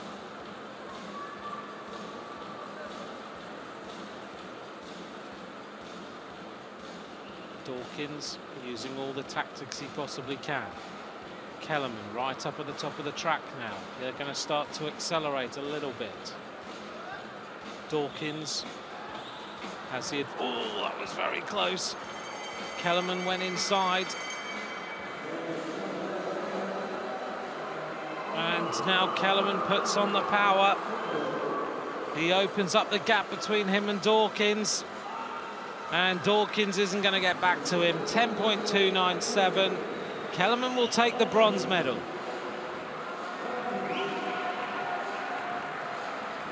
Kellerman takes the bronze medal for the Czech Republic. Dawkins finishes in fourth place.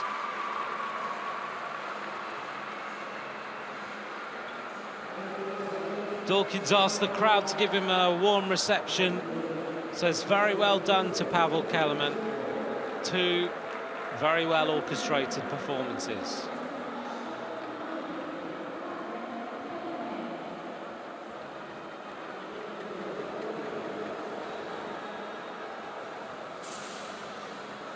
Here we go then. This is to decide the gold medal.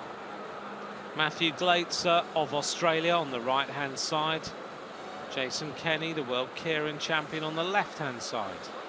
Glaetzer 1-0 up. The Australian looking very good indeed.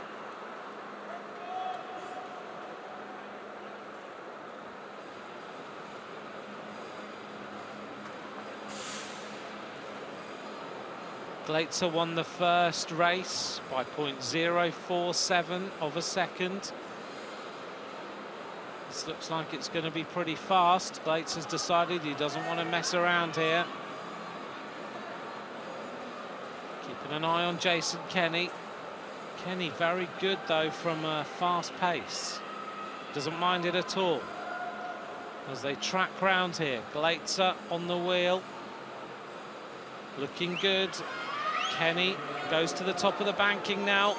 Looking to get a little bit of acceleration. Glaetzer, though, with that urgent style, really low at the front. He dives down the banking first. Glaetzer is 1-0 up. Can Kenny get back at him? The Australian rider looking really good, heading towards the finish line. Oh, very close. A photograph between Glaetzer and Kenny, but I think the Australian got it. 10.133. Here's the replay. Glaetzer led out. He looked good. Heading towards the finish, yep, the Australian gets it. It's very, very close, though. But Matthew Glaetzer of Australia takes the gold medal. I knew it was going to be a tough final and had to lay it all down there. And to get the win's just phenomenal. I was stoked to make the final and, yeah, didn't have the tactically best race, but I knew I had to commit, give it my everything to try and beat him.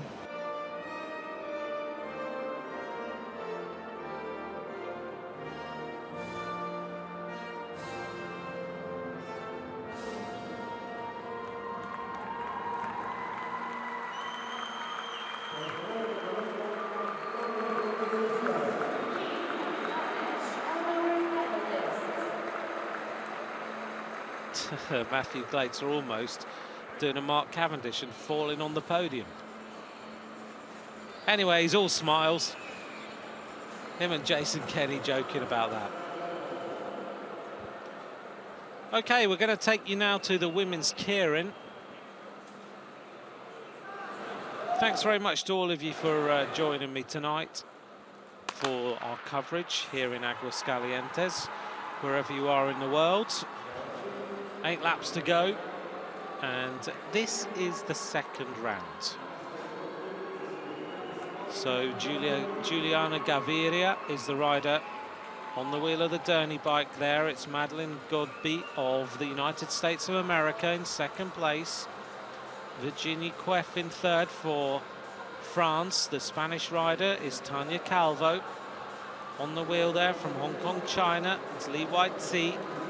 And right at the back is the Mexican rider, Daniela Gacciola. 3 laps to go. So it's the Colombian rider who's leading out. This is Juliana Gaviria, but Virginie Cuef decides to go to the front. The Spanish rider, Tania Calvo, tries now to get on the wheel, and it's going to be a drag race as Virginie Cuef goes to the front now of this group of 6 riders. The Colombians losing a little bit of track, and it's Virginie Cuef ahead of the Spanish rider Calvo. This looks like it could be an interesting finish. All out of the camera there, sorry about that. A photograph between Virginie Cuef and Li Weitzi. 11.227. Tania Calvo was in 3rd, but there's the photograph. It's a win for Virginie Cuef of France. The first 3 riders qualify. They go through to the final.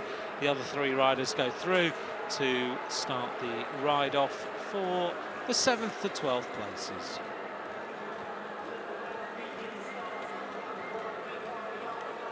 So here we are with round 2, heat number 2, and we'll see who can win this one. An interesting group. Rebecca James, the world champion, with the rainbow bands on there, in 2nd place. With Fatiha Mustafa is the rider who is on the wheel. There she is, in the same team as a Wang that we've seen in the men's keirin. The Russian rider in here is Elena Brezhneva. The Australian is Stephanie Morton. 3 laps to go. And Rebecca James, who's been at the Japanese keirin school over the last few months, looking to capitalise on that experience as the world champion now hits the front. But here comes the ever increasingly faster Christina Vogel. Vogel now decides to lead this one out, and the world champion of the team sprint, the Olympic champion, is now the rider that everyone is trying to beat on this track at the moment. Final lap as Christina Vogel heads to the finish. She does it. She goes through without any problem whatsoever, and it's Vogel, James and Mustafa who are the 3 riders who qualify.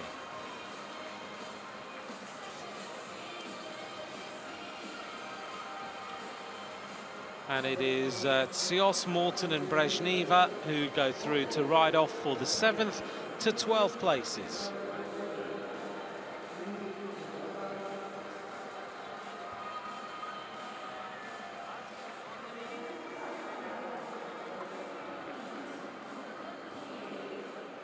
So we're going to get the chance then to see the women's keirin final ride-off for the 7th to 12th places.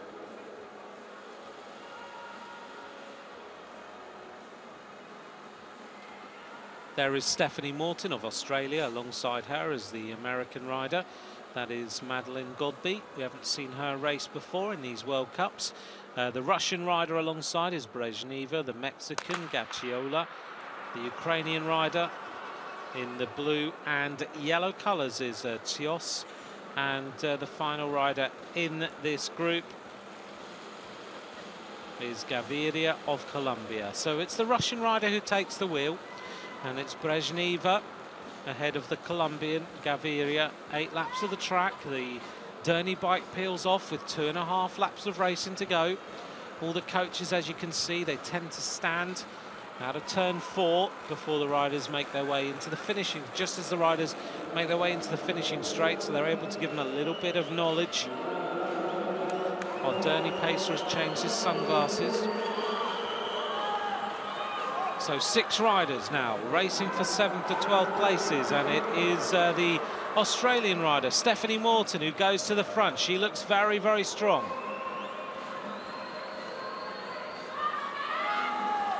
Morton leads ahead of the Russian rider Brezhneva. The Ukrainian rider Olena Tsos trying to get in contact. It's a Mexican rider making a charge now.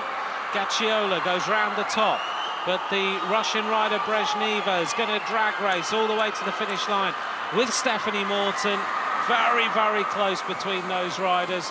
It's a photograph between Brezhneva and Morton for the 7th place. The 9th to 12th places are there for you to see. Gacciola, Tsos, Gaviria and Godby.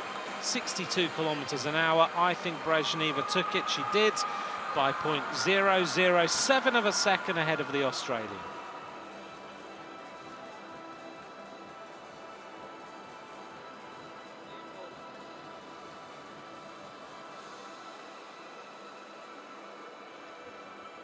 This is the Keirin final then in Manchester. It was Christina Vogel who won ahead of Rebecca James, the world champion. Sandy Claire of France was in third.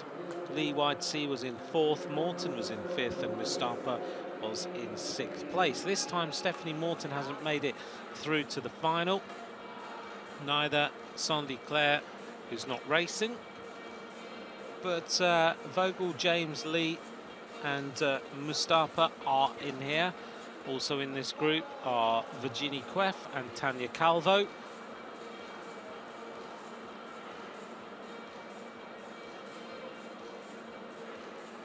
Mustafa then, sixth in Manchester, is the rider on the wheel. Rebecca James, the world champion of the Keirin, in second place. Christina Vogel, who won this Keirin in Manchester in the last World Cup. On the wheel of those riders is Virginie Queff of France. Behind them is Lee Whitesea, the world champion in the 500-metre time trial. And right at the back is Tanya Calvo of Spain.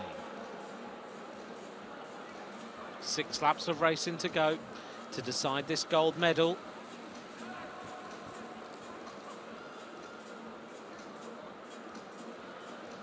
Mustafa is looking stronger all the time. Christina Vogel, certainly the danger rider in these World Cups and World Championship lead-ups. She just looks right on top of her game right now. She's an energetic rider. When you meet her in the middle of the track, she smiles away. She's very popular, but when she gets on the bike and races, she is pretty scary, isn't she? So focused, very fast, and I think she is, without doubt, the danger rider as we head towards future World Championships and Olympic Games. Mustafa now, the gap between her and Rebecca James. James is letting the gap go. She'll let riders come round her if she needs to. 3 laps of racing. Mustafa leads in the lime green and black. She decides now to accelerate. Rebecca James doesn't want that to happen, as round the outside comes the French rider. And that, of course, is the rider we were talking about earlier on, Virginie Queff. 2 laps of racing to go. And now Rebecca James decides to hit the front. She's gone very, very early with 2 laps to go. Vogel's got quite a lot to go. She goes round the outside and now starts to accelerate. She's got the advantage of the banking. She goes shoulder to shoulder with James, the world champion, as Christina Vogel races away. How fast is she right now? 10.985 for the German. She wins ahead of Whitesea Lee. She's so happy with that. Rebecca James in a photograph with Mustafa for 3rd and 4th place. But there's no doubt right now that the fastest rider in these races is Christina Vogel. She took the victory in Manchester. She backs it up with the win here in Aguascalientes.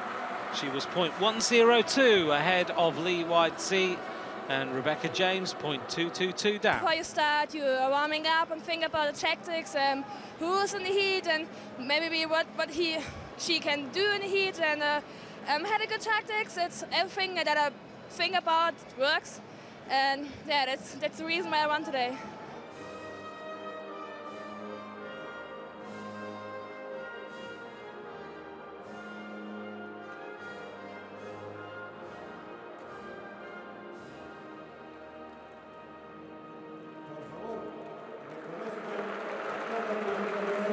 Gold medal goes to Christina Vogel. She talks about, oops, she nearly went as well. That podium's a little bit rocky. She talks about as fast as she rides a bike, doesn't she?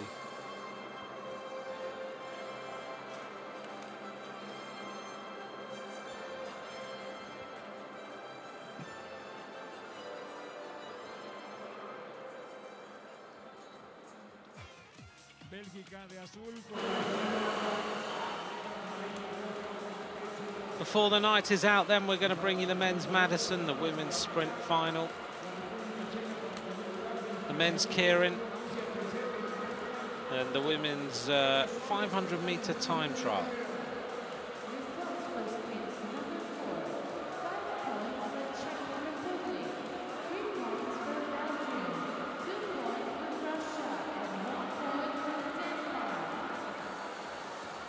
So we're on to the Madison then, which is 160 laps, 8 sprints, 40 kilometers of racing.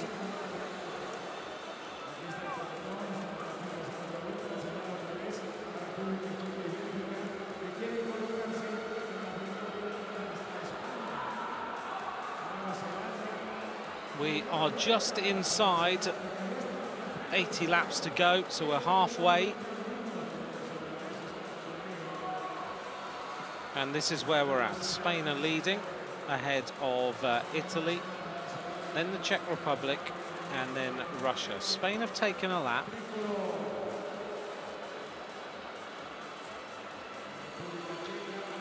So the Spanish pairing are the team who are leading. So if you've never seen a Madison race before, let's try and explain to you what's going on. Down the bottom of the track are the riders who are racing.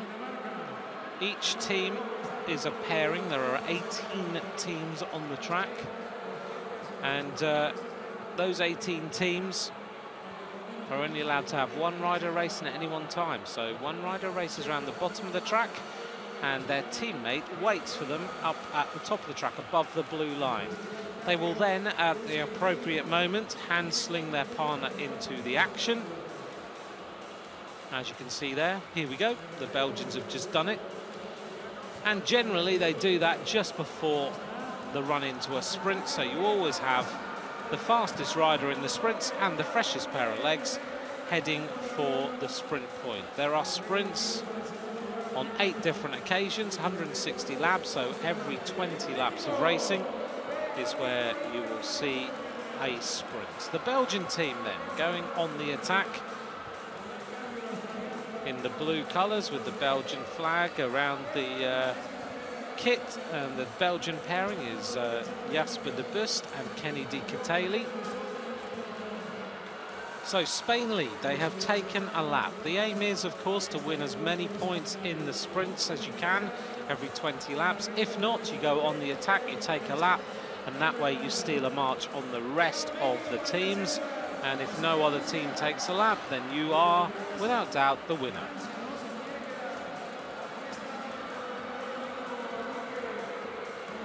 Madison Racing, made famous by it being called Madison Racing after events taking place in Madison Square Gardens in New York. And this was the Madison race that happened in the Velodrome in Madison Square Gardens.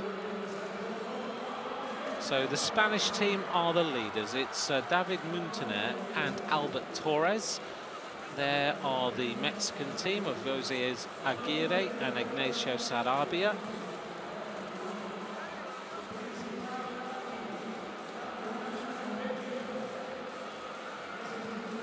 The next sprint will come up with 60 laps to go, so all the teams getting themselves a little bit organised here. It may well be that one team decides to gamble and go for another lap. The Spanish at this moment decide to go to the front. Wearing number 5, David Muntaner and Albert Torres are trying now to break away again. 64 laps of racing to go. They've taken 1 lap. Now they're looking for 2, and they are looking really, really strong. Here comes the hand sling. Got to get it absolutely right. And you throw your partner into the action. You look around over your shoulder. You make sure no one is on your right-hand side, and you swing up the track and you have your rest. 62 laps to go. The Spanish team have judged this one absolutely perfectly. They actually only have 2 points at the moment, but because they've got the lap, they're not too worried at all.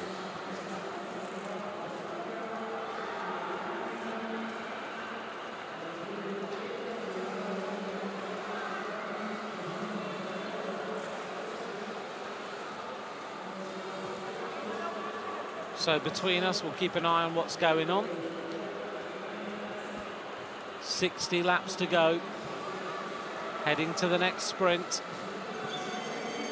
1 lap to go to the sprint. The Australian team now at the front, as they now go for this chase. And it is Australia leading. It's Luke Davidson and Alexander Edmondson looking for some points. Spanish team just a little bit ahead as they cross the line there. 26 minutes of racing covered. So the Australians scored a few points there. Good news.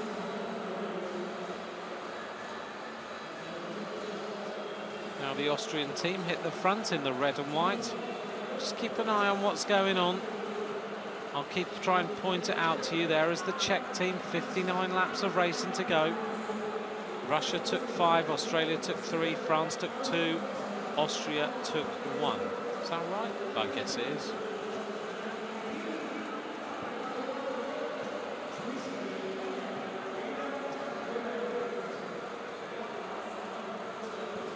So there's the Mexican team, Jose Aguirre and his teammate Ignacio Sarabia.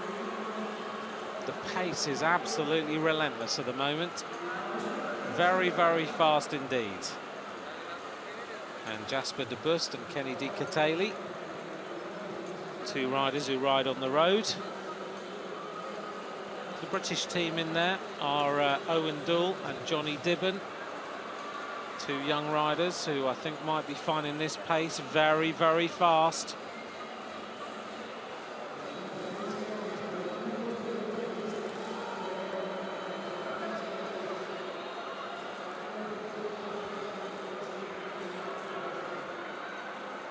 .55 laps to go. Spain have taken a lap. The Belgian team just throwing each other into the action there. And the Russian riders on the front.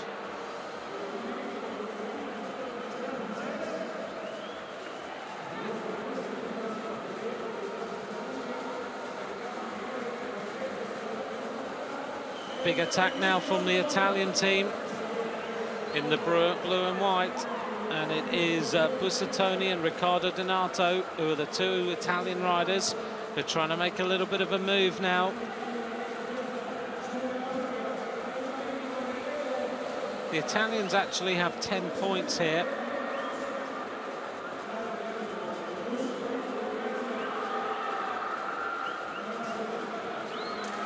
So the Italians, if they can score a few little points, will be very happy with the situation.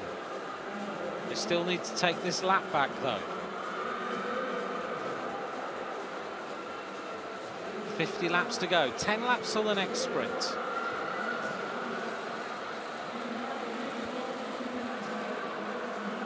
On the front is the Danish squad. Nearly 30 minutes of racing covered.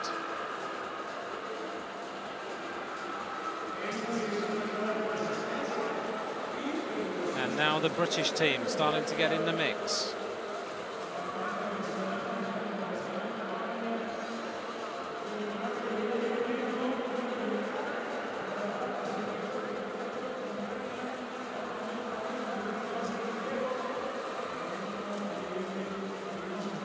.48 laps to go, and it's now Mexico leading there with Johnny Dibben in second place from Southampton in the United Kingdom. It's the Belgian pairing of De Bust and Di Catali in third place, but Mexico really turning the pressure up. 30 minutes of racing gone. Really fast now, isn't it? Look at the speed of these riders. So this is the style of racing in 6 days. Many 6 days being held at this time in the season. But there's the current standings. Spain leading with 7 points, but they're 1 lap up. It's Belgium in second place with 3 points. The Czech Republic at 2 laps down. And Denmark 2 laps down.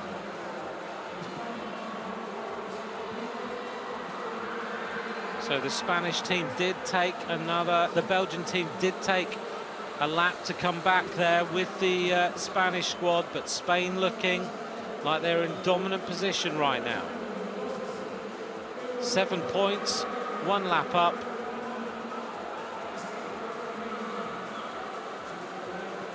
So we just keep an eye on this Spanish squad and see that no one else takes a lap on the rest of the teams. 42 laps to go. We're coming up to the next sprint, and it's Jasper de Bust and Kenny Di Catali trying now to turn the heat up on everybody else.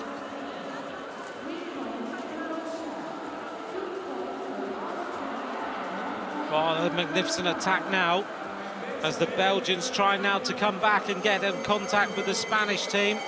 And Great Britain are going with this as Johnny Dibben throws Owen Doull into the action. Doull now immediately goes through and says to the Belgian rider, come on then, let's go. If we can take a lap, it'll put Great Britain in 3rd place.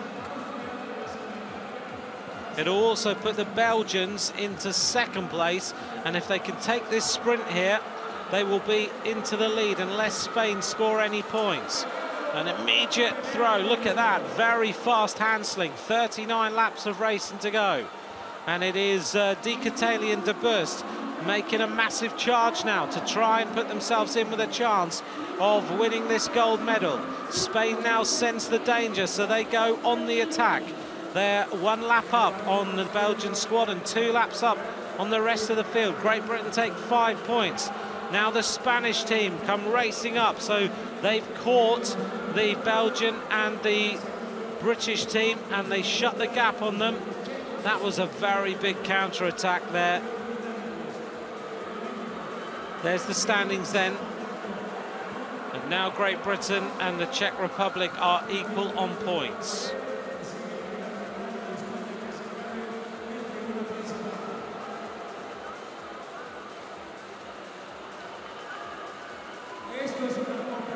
.35 laps to go. Keep up with us. Spain are leading there, the team in the red, black and yellow.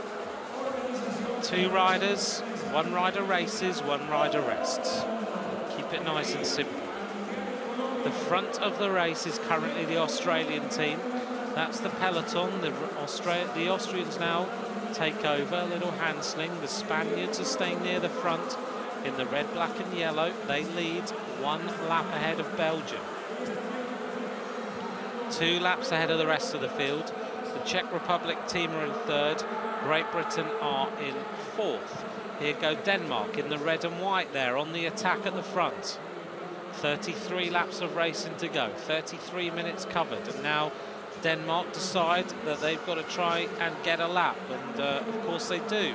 It's Alex Rasmussen and Matthias Kriegbaum are the 2 Danish riders who are going on the attack. I think it's Rasmussen who's just gone into the action. So Rasmussen, yes it is, Rasmussen desperately trying now to take a lap on the rest of the field and put them firmly in 3rd place. They're equal on points with, they're equal on laps with Denmark, with Czech Republic and Great Britain. Denmark, if they can take a lap, will be equal on laps with Belgium. So the Czechs and the British riders need to shut this gap.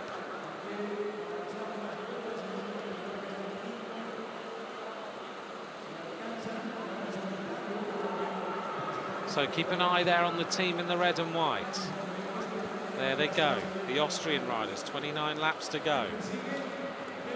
The Austrians, very, very good at this style of racing. It's Andreas Graf and Andreas Müller, who are the 2 riders in the Austrian team. Very good 6-day riders. And the Spanish team are kind of sensing some danger here as they try and track this one down a little bit. The Belgians go with it. They're in 2nd place, and they're 2nd place overall in this competition. They're starting to close the gap on the Danish team. 7 laps to go until the next sprint.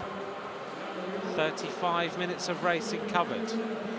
At the back, a few riders starting to suffer a little bit. The team from Hong Kong, China, certainly riding well in the wheels, but leaving a few gaps, as are the New Zealand team. France now take over the pacemaking. Spain in 2nd place, Australia in 3rd, the Czech Republic in 4th in the string, Belgium in 5th, Great Britain in 6th place. Where are the Danish squad? We're looking around to see where they are.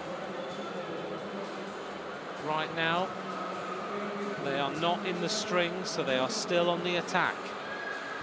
The Danish team have, I think, 2 points. They're 2 laps down.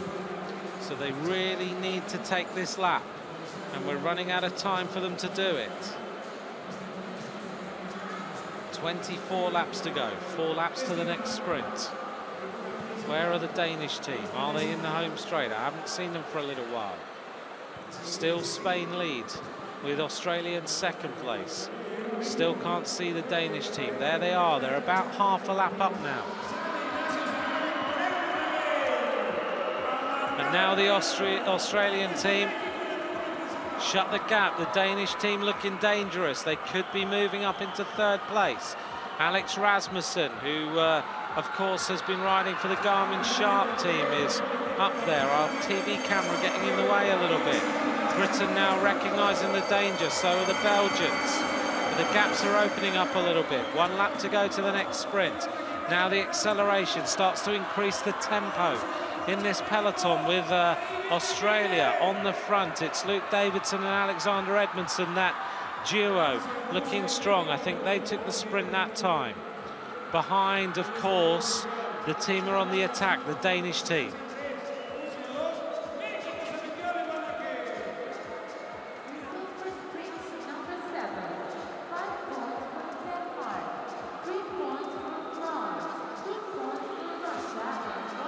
Didn't see there the sprint for France and Russia. I thought the Australians had taken some points there, but they hadn't. So Denmark are now back into the fold. 18 laps of racing to go. And it was Denmark who took 5, France who took 3, Russia 2, and Mexico 1. By my reckoning, it means that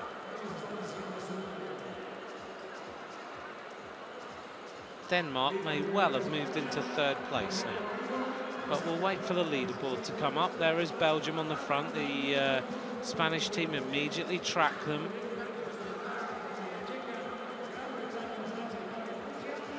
I think our 2 cameras are kind of fighting each other a little bit tonight. There's the Belgians on the front. They're in second place. They're 1 lap down. Spain in second place in the string. Denmark in third.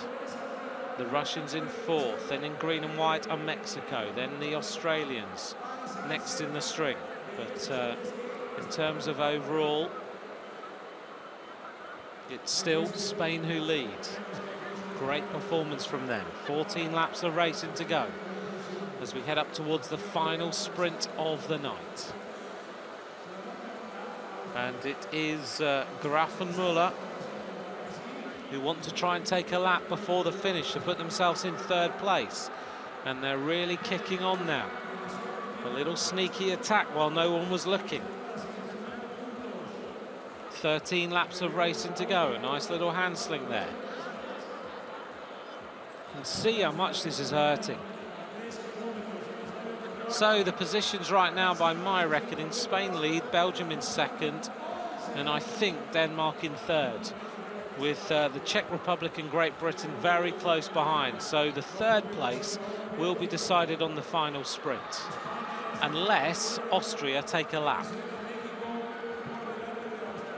The tempo going up considerably as they really work hard now to close up on the peloton in front of them. They're such good track riders, these two. Very at home on the boards, going in the chases of the 6 days across Europe. Very different atmosphere here in Aguascalientes, but at this sort of altitude, there we are. So it's Spain, Belgium, Denmark, Czech Republic.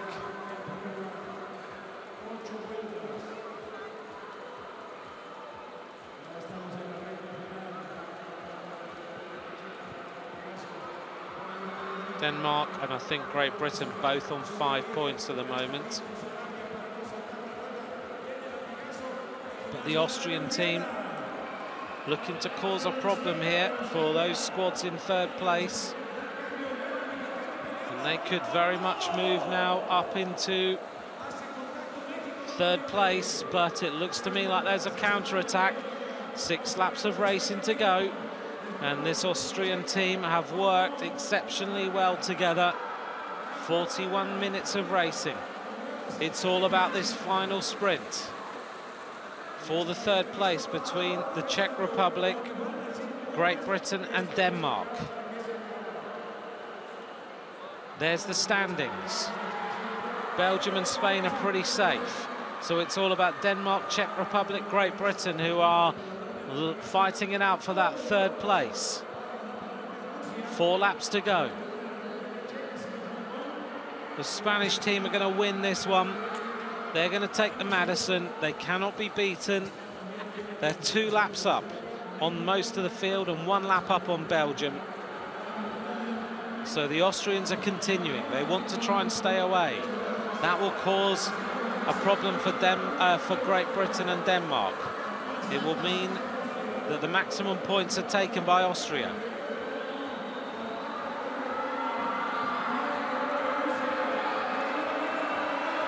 Two laps of racing to go. The Austrians being willed on by the crowd. 1 lap to go now. Austria trying to hold off as Great Britain now go for the points. They want the 3rd place. This is a good sprint. Mexico going for it. Great Britain are also there. Britain take the maximum 5 points. Johnny Dibben takes that. By my reckoning, that puts them in 3rd place. But the win goes to Spain. But we just need to see the other places here. Spain win. Belgium takes 2nd place.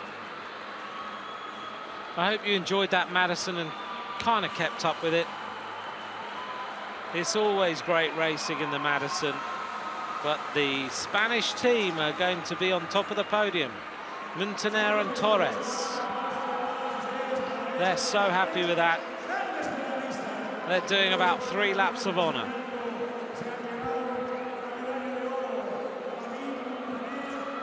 Well, they went out early, they took a lap, and then they took another lap with Belgium. Let's get the final sprint result, then we'll know exactly who's finished in 3rd place.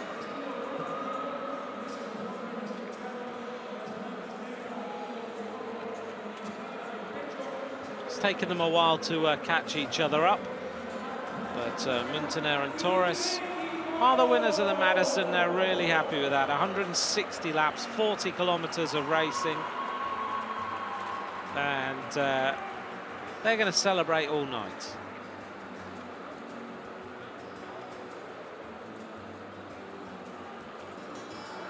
Maybe a little sip of tequila. Confirmation then that Great Britain finished in 3rd place. I got the calculation right. So Spain win, 9 points. Belgium in 2nd place at 1 lap. And Great Britain in 3rd place with 10 points at 2 laps.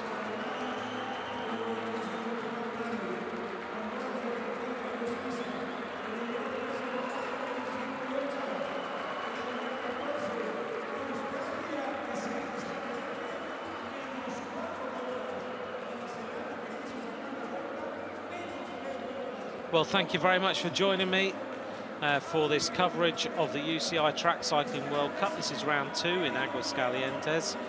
I know many of you have tweeted to me as well at Ant McCrossan. Thank you very much for those tweets. I'm sorry I can't answer them as we're on live, but very much appreciated that so many of you are watching. Great win in the Madison. Right, to come, we have the women's sprint final, the women's team pursuit highlights, and the live men's keirin finals, as well as the women's 500-meter time trial before the end of this coverage.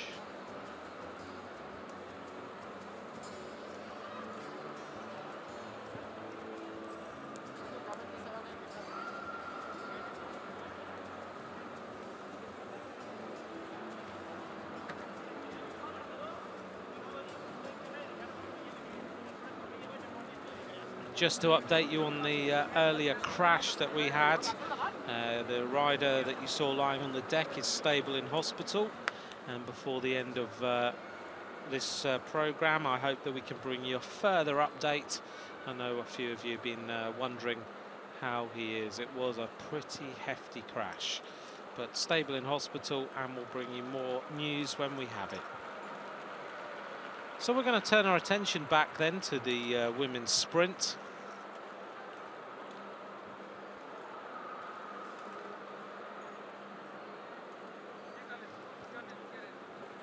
And of course, earlier on we saw Jess Varnish there, the British rider, against Lee White-Sea, who is 1-0 up.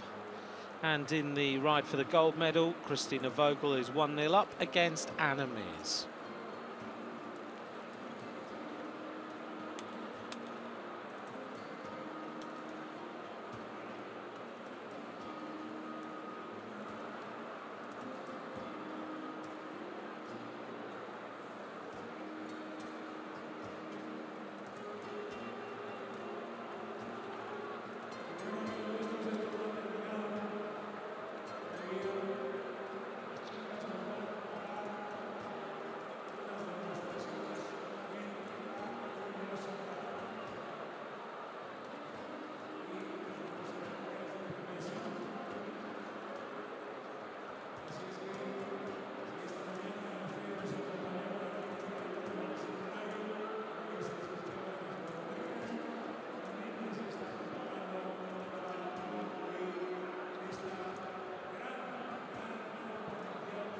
A little lull then before we bring these riders to the track.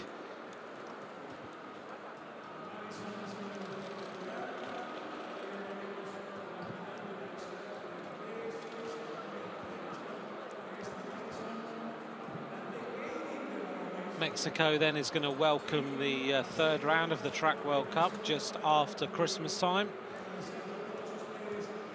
Lots of track racing in South America in this year and next, isn't there, with the World Cup and then the World Championships in Cali, in Colombia. Looking forward to going there for those. Those should be a fantastic few days of racing. So as we glance across the track, as usual, the working area of all these teams. He's a bit thirsty.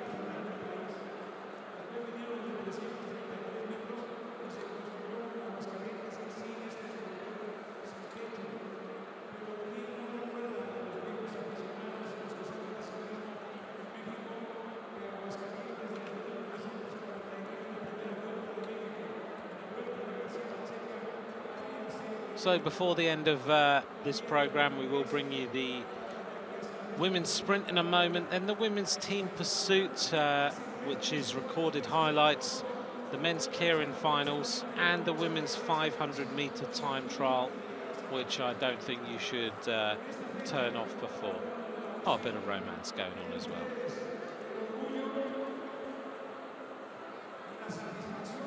Don't know if they know they're live on TV.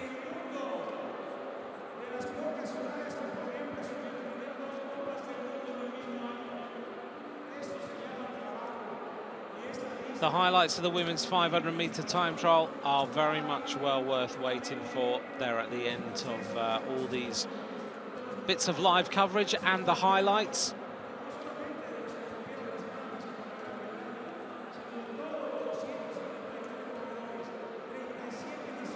A little interview going on in the middle of the track just to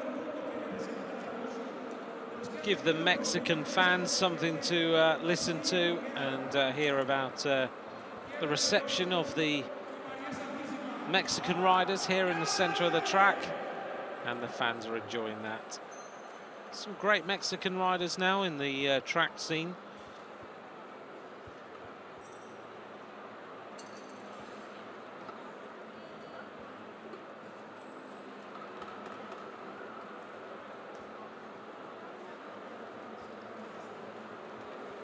Well, this track has hosted some world records over the last few days, none least is the ride of Francois Purvis of France, 56.303 for a 1 kilometre time trial, which blitzes the previous best of Arnaud Tournon, set in 2001 by over 2 seconds. He did say, the world kilo champion, that he wanted to be the fastest man in the world, and now there is no doubt he has done that. Maximilian Levy beat the world record, set 57.949, but then Pervis thrashed it by over a second.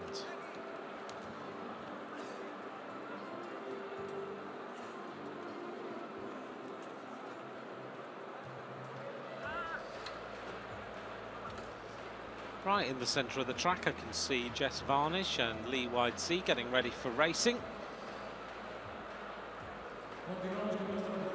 Varnish doing up the straps on those shoes, holding those feet firmly in the pedals to make sure that she gets all the power through the pedals and doesn't pull her feet out.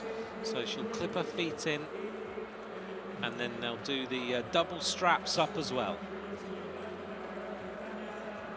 Lee Widesea needs one more win to go onto the podium as the bronze medal winner. Varnish has to fight back here.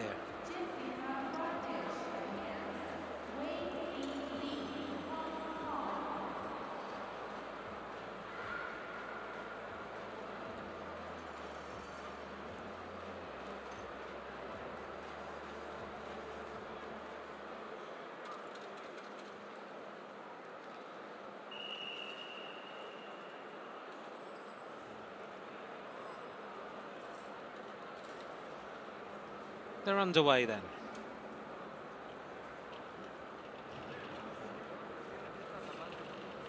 Lee Widesea, both these riders have their power meters underneath their saddle. Shorter, more powerful looking rider is Lee Widesea. Varnish, more of the kind of stature of Victoria Pendleton of Great Britain.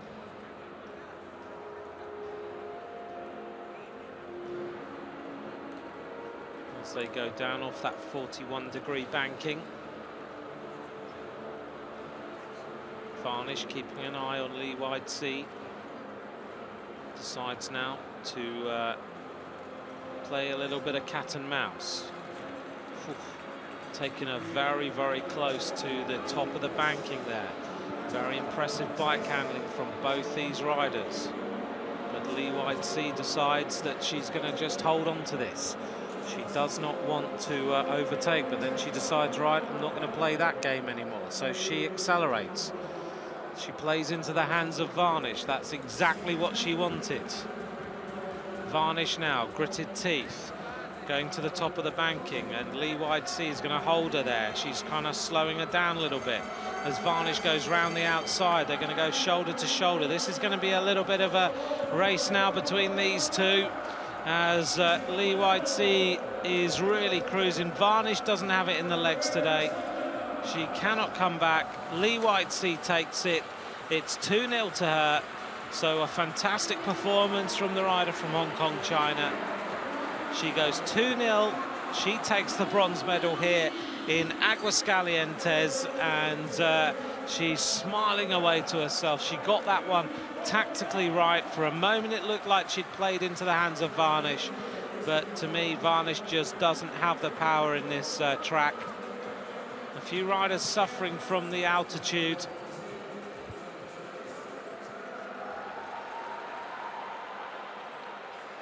On the other hand, a few riders who aren't worried about the altitude at all. They're just going faster and faster. And Varnish just could not get on terms. The gap was too big. And Lee Widesea of Hong Kong, China is the bronze medalist.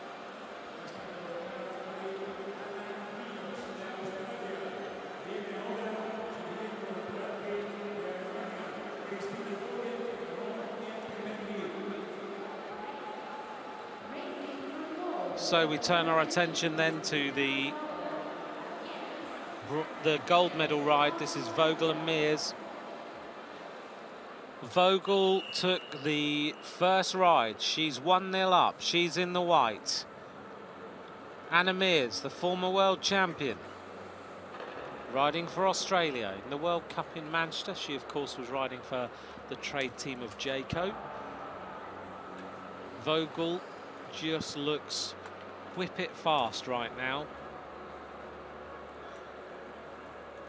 pretty fearless, very focused. And Mears now has to use every single bit of experience and power to beat the young German. So here we go. Mears has decided she's not going to go with a quick jump. She's going to go fast all the way from the gun, and now she's going to accelerate. Vogel goes on the inside. Look at that, tactically brilliant. Now Mears is going to have to work hard. She wants to get into the slipstream, but Vogel is absolutely supreme on this track.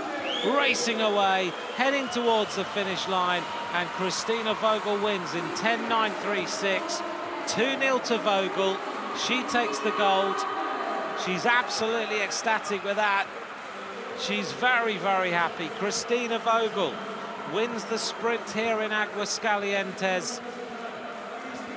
Mears didn't have the answer.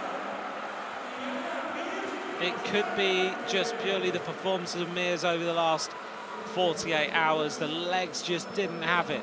Christina Vogel dived down the banking inside the sprinter's line. She turned on that very fast cadence, and Mears now knows what she has to do to win a world title against Christina Vogel. It was a great victory for the German.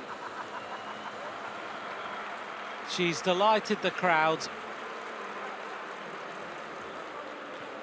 And to be fair, I think Anna Mears will just congratulate her and smile as well, because she is that sort of person. You don't mind at all. When she's on form like that, what can you do? Mears will go back, she'll train, and bearing in mind that she's coming back all the time, who's to say she won't win the world title in the World Championships? Right, very quickly, we go back now to the women's team pursuit. This is Australia against the United States of America. The Australian squad of Isabella King, Amy Cure, Melissa Hoskins, and Rebecca Wiesiak, who we saw earlier on taking the medal in the World Cup individual pursuit. And the United States with Sarah Hammer, Kimberly Geist, Jennifer Valente, and Ruth Winder. Remember, the women's team pursuit has changed. It is 4 riders in the group now. It's exactly the same as the men, over 4,000 metres. And the Australian team starting to really pick up the pace in the squad. Amy Cure, the junior world champion on the track. And Rebecca Wiesiak replacing Akudinov from the qualifying as they head towards the finish of this race. Australia looking faster. Just slightly faster here than the American team, but really are starting to get things drilled in the women's team pursuit, heading to the finish in a time of 4:22.533. So the Australian team take the bronze medal.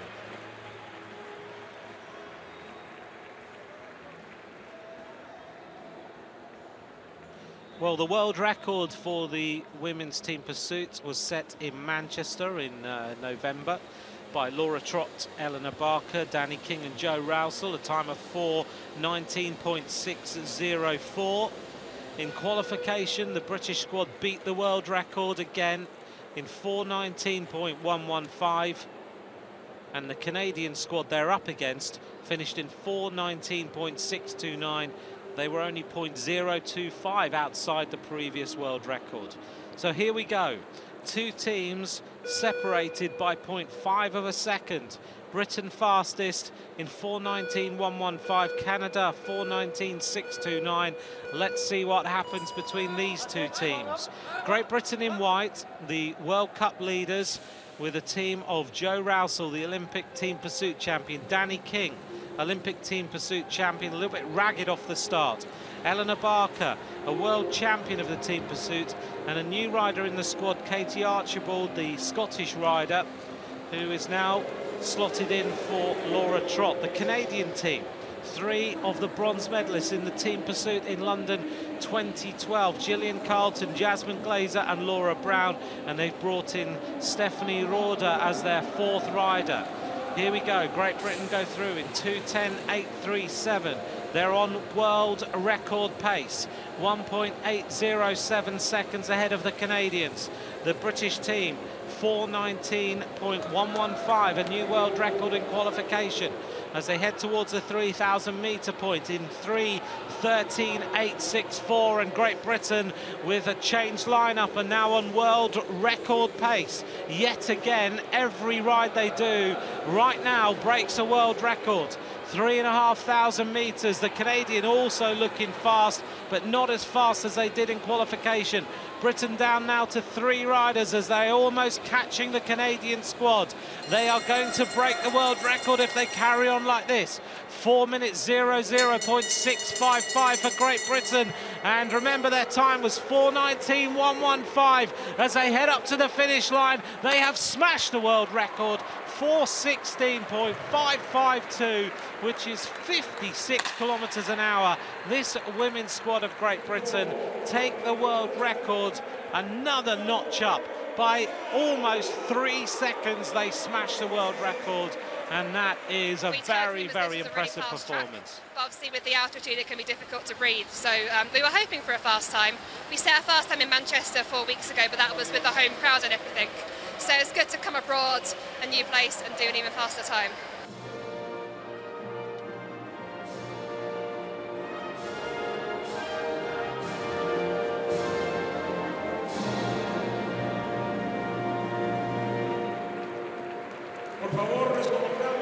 Great Britain with another world record, 4:16.552. The Canadians in second place, and Australia with a great bronze medal in 4:22.533.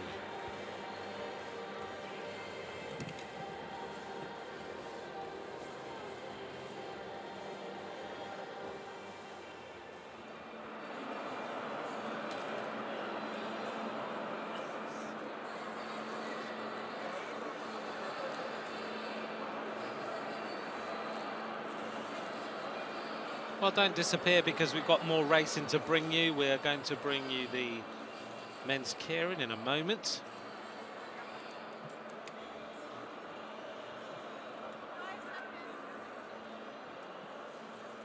As we said earlier on, we had some pretty terrible crashes in the men's keirin qualification rounds. The riders are being cared for in hospital, and the Malaysian rider is stable in hospital and being looked after. We are trying to get a little bit more of a report so that you can turn off your screens tonight and know that exactly what the update is, and I'm trying really hard to get that update for you, but I'll do my very best. If not, we'll bring it to you as soon as we can. I'll try on Twitter or something like that. Right, these riders then are getting themselves ready. We have the ride for 7th to 12th places. If you're wondering what the big Christmas presents are that have been carried through the track, they're not. They're just their bikes being packed up to go on. Logistically, to get all these riders over here is a massive ask with all the bikes and everything else. Still, big activity in the track centre.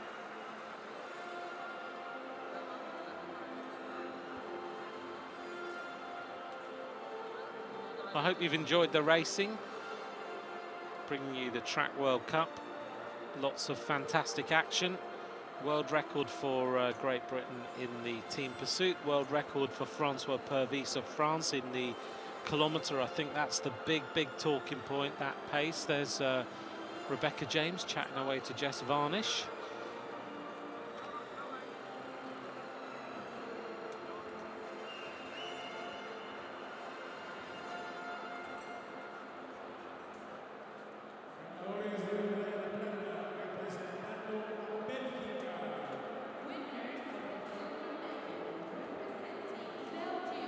Just a few riders chatting away, spending the time. These riders, of course, travel with each other all over the world. All the different nationalities, many friendships across different nations.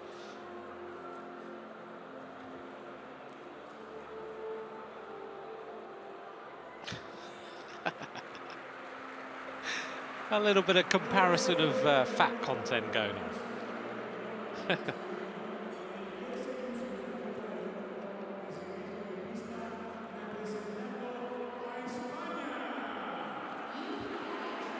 Paul Manning, the Great Britain coach, a former Olympian himself, of course, just carrying bikes out.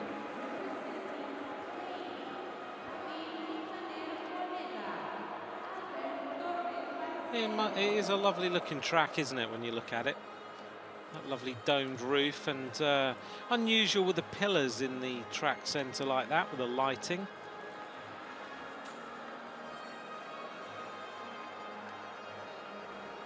We're getting ready then, the 7th to 12th places, as Eric Balzer takes his number. There's Jussain Philippe wearing the red and white of Trinidad and Tobago. He's going to be number 1. The Welsh rider, Lewis Oliver, he'll be number 5.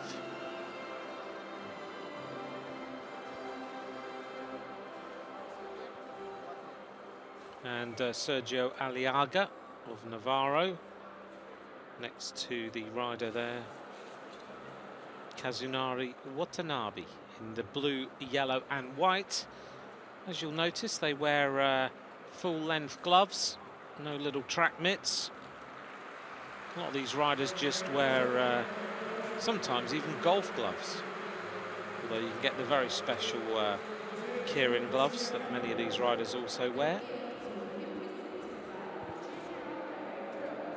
Keirin racing in Japan, a massive sport. I know Becky James has been over there at the sprint school. I was talking to Anna Mears about it in Manchester at the World Cup, and she said, at the end of the day, she's decided not to do the Keirin school because it's just so much has to be,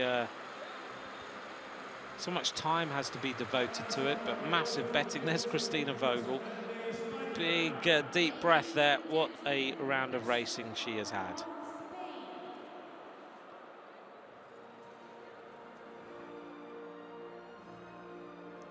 There's just a few award ceremonies going on in the background at the moment as we wait for the men's Keirin.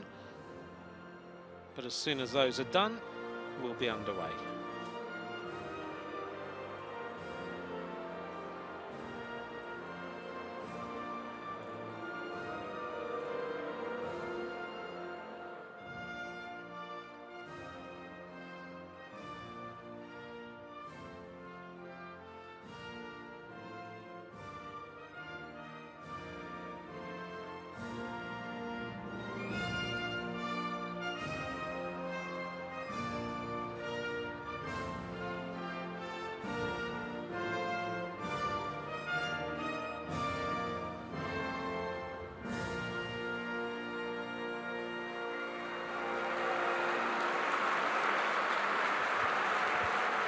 Que se prolongue ese aplauso para nuestros medallistas.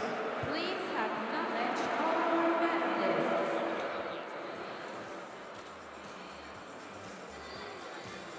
Just wanted to let that national anthem play, so we look across the track at the Mexican team.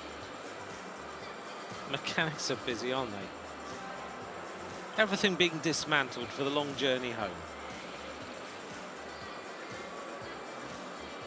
If you want more information on Track World Cups, of course, visit uci.ch. That will give you the link to all the Track World Cups.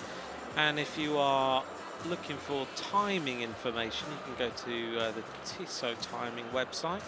That'll give you all the information on results and everything else, just in case you're wondering.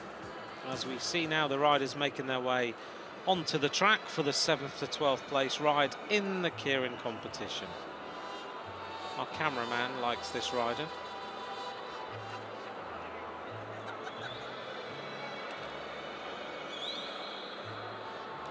She's been on screen constantly for about the last 5 minutes.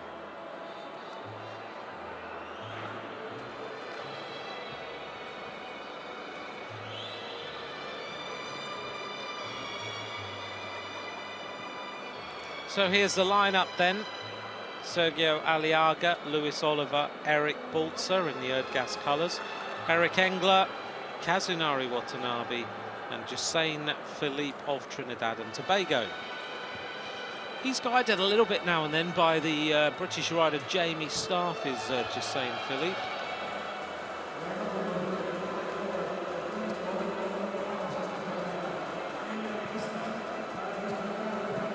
wears very, very long socks, just about enough to get away with under the rules, as we see Watanabe, Japanese rider,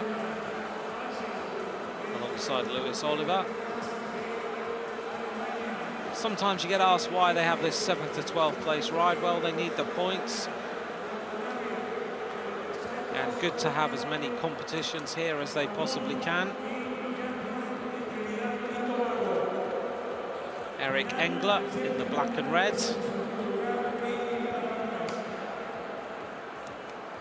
And Josein Philippe.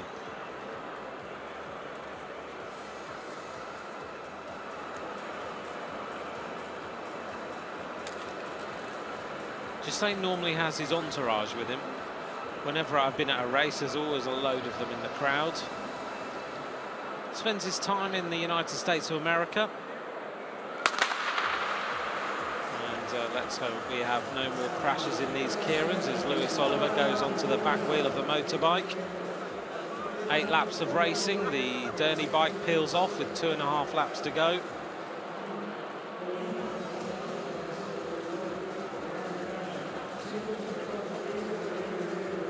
Derny pacer has stayed with the rounder shades. He was wearing wraparounds earlier on. It's unusual though, isn't it, to see the Derny bike without pedalling. Just a normal motorbike on this track.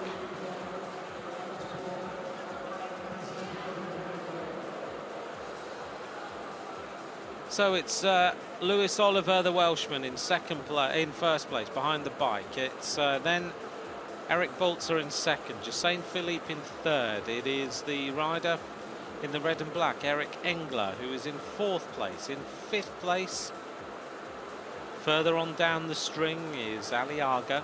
And sitting on the back is Watanabe in the blue, white and yellow colours. 5 laps of racing to go. This is our penultimate bit of racing, this little series, the Keirin, and then we have the women's 500 metres.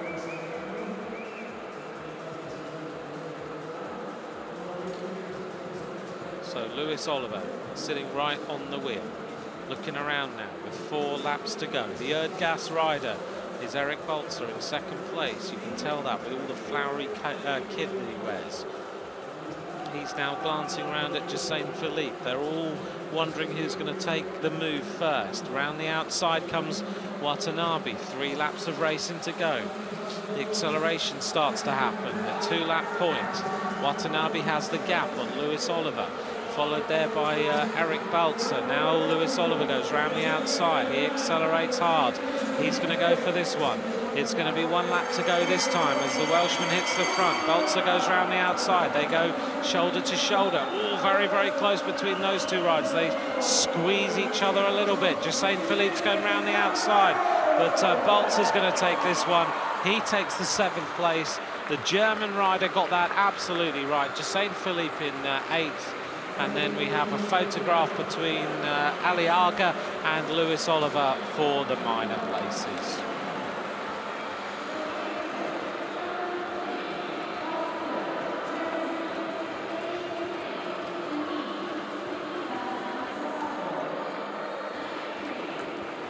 Here's the replay then. They got the gear turning off the start. Lewis Oliver leads. And it is Eric Balzer who goes round the outside. They went really close together. Balzer almost putting his elbow into the shoulder there of Lewis Oliver, who just eased back a little bit. He couldn't go through the gap. And Josein Philippe was working hard. He almost got there.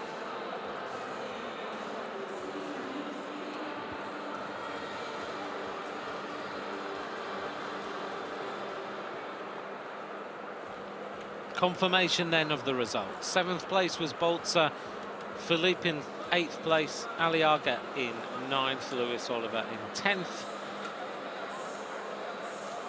But now it's time for the final.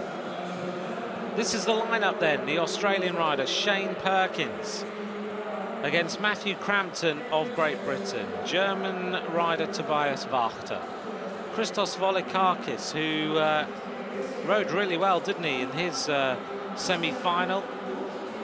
Then we have this man, advantageous Wang, in the green and black, and Matthias Buchli. There is Matt Crampton. He looked good in his semi-final.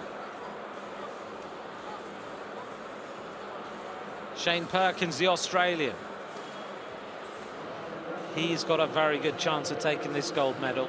Tobias Wachter of Germany getting ready, alongside Matthias Buchli of the Netherlands there in the orange colours. This man was maybe the surprise in the last round, Christos Volikakis, but he got the tactics right for him and no one was able to go past him. Who's going to take the gold medal then here in Aguascalientes? We're nearly at the end of 3 days of racing.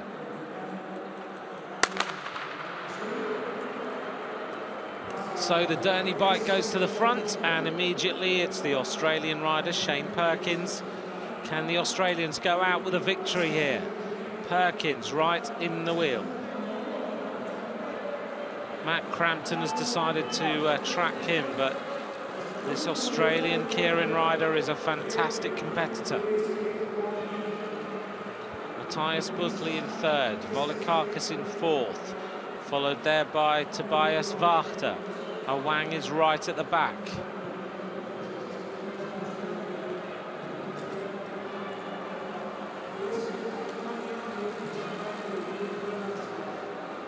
Seven laps of racing to go. The Derny picking up the pace a little bit. Crampton has a look round at Matthias Buchli to see what's going on. See whether anyone is going to make any sort of a move, as still Shane Perkins maintains his position at the front.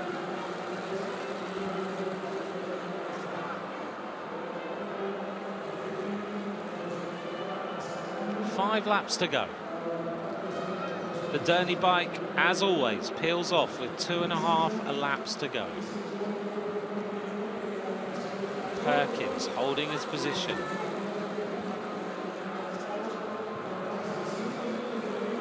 4 laps to go as Perkins still stays at the front, with Crampton tucked in on his wheel. Buchli hasn't moved either. Wang looking a little bit more like he wants to make a move from the back of this group. 3 laps to go. The Derny will peel off soon. Shane Perkins looks around. There's daylight between him and the rest of the field. Crampton makes a move. The German rider goes through the middle. Buchli now hits the front. Crampton slots into second place. Here comes the German, Tobias Wachter, really turning the pressure on. Crampton looks for a gap and he manages to get one somehow, but Tobias Wachter is leading. Shane Perkins right on the wheel of the British rider. Oh, a little bit of bumping and barging going on as Tobias Wachter goes to the front here, and now it's going to be Crampton and Perkins are going to challenge each other round the outside, and it's Crampton who's going shoulder to shoulder with Wachter. Who's going to get this one? It's really close, and it looked like the British rider Crampton got it. Wachter was in second. There was a photograph between a Wang who came from nowhere, Volikakis and Buchli, and Shane Perkins was pushed out. But the British rider, Matt Crampton, is going to take the gold medal in the World Cup here. He looked like he had that one absolutely nailed.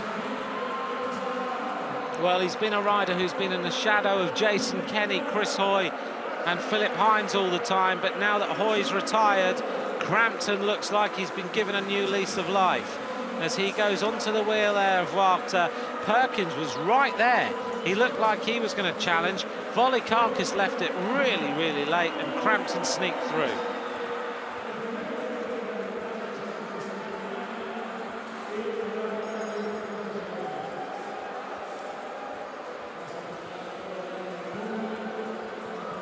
Well, an impressive ride there. He looked good in the semi-finals, and he looked very, very good in the final.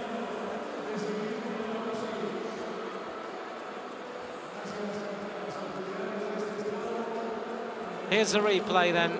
Perkins looked like he was going to challenge on the outside and then had to take the long way round. He left it late to try and dive in there, but Crampton took the victory ahead of Wachter.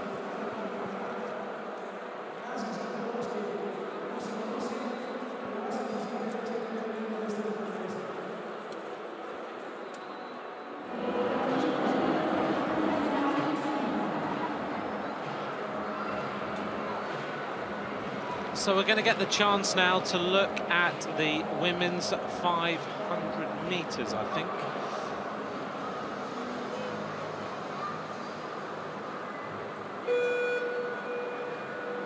And this is Kuchinota and Chong.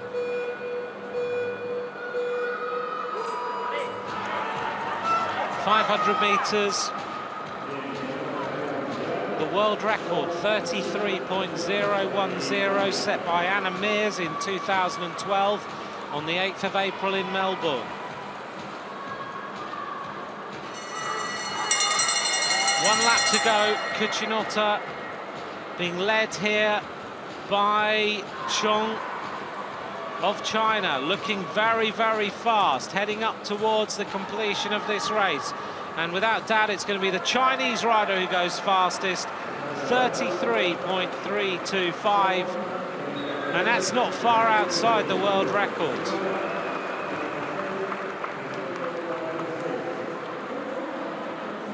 Chong goes fastest, setting the standard for the rest of the field to beat. Here she is then, the world record holder, Anna Mears of Australia. On the other side of the track, Natalia Rutkowska of Poland. Let's see what Anna Mears has in the tank.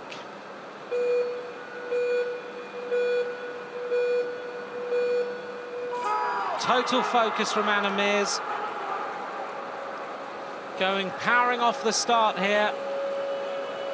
Big acceleration from this incredible Australian.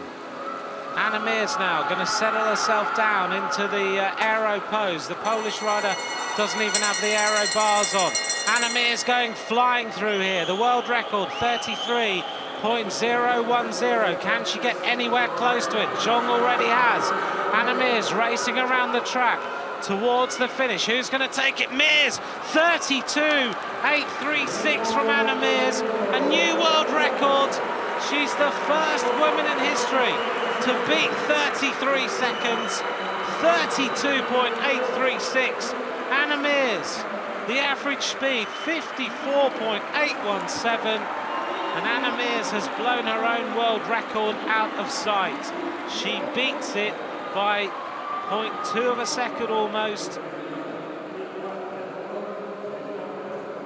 What a stunning performance from Anna Mears. Well, here is the world champion, Li Weixi of Hong Kong, China. The world record's gone. Can this rider now be the second ever woman under 33 seconds, sorry. Anna Mears has done it. She actually, going back in the history books, Anna Mears was the first ever woman under 34 seconds in Athens in 2004. Now she's become the first ever woman under 33 seconds. Such is the calibre of the Australian. Here goes Li Weixi against Miriam Velter. So Velter racing around the track. This is going to be close. Miriam Velter's faster than Anna Mears. She's going faster. Can she hold on? This is an incredible performance from Miriam Velter. The time to beat, 32.836. Oh, just outside. 33.062 from Miriam Velter. She's 0.052 outside the previous world record, but Anna Mears. It's one of my big goals that I wanted to achieve coming back from London, and it's really nice to, be 10 years on from the first time when I was a young 20-year-old breaking the 34-second barrier in Athens to doing it now at a mature age of 30, being the first woman to go sub 33. I'm very proud.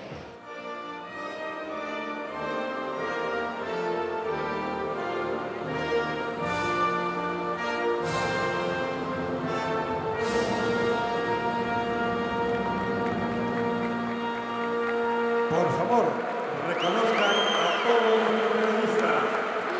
Well, and so she should be very proud. The first woman under 34 seconds in 2004, and now the first woman under 33 seconds. Stunning performance from Anna Mears, the great Australian. Well, there's the medal standings after 16 events. Germany topped the leaderboard, Australia in second place.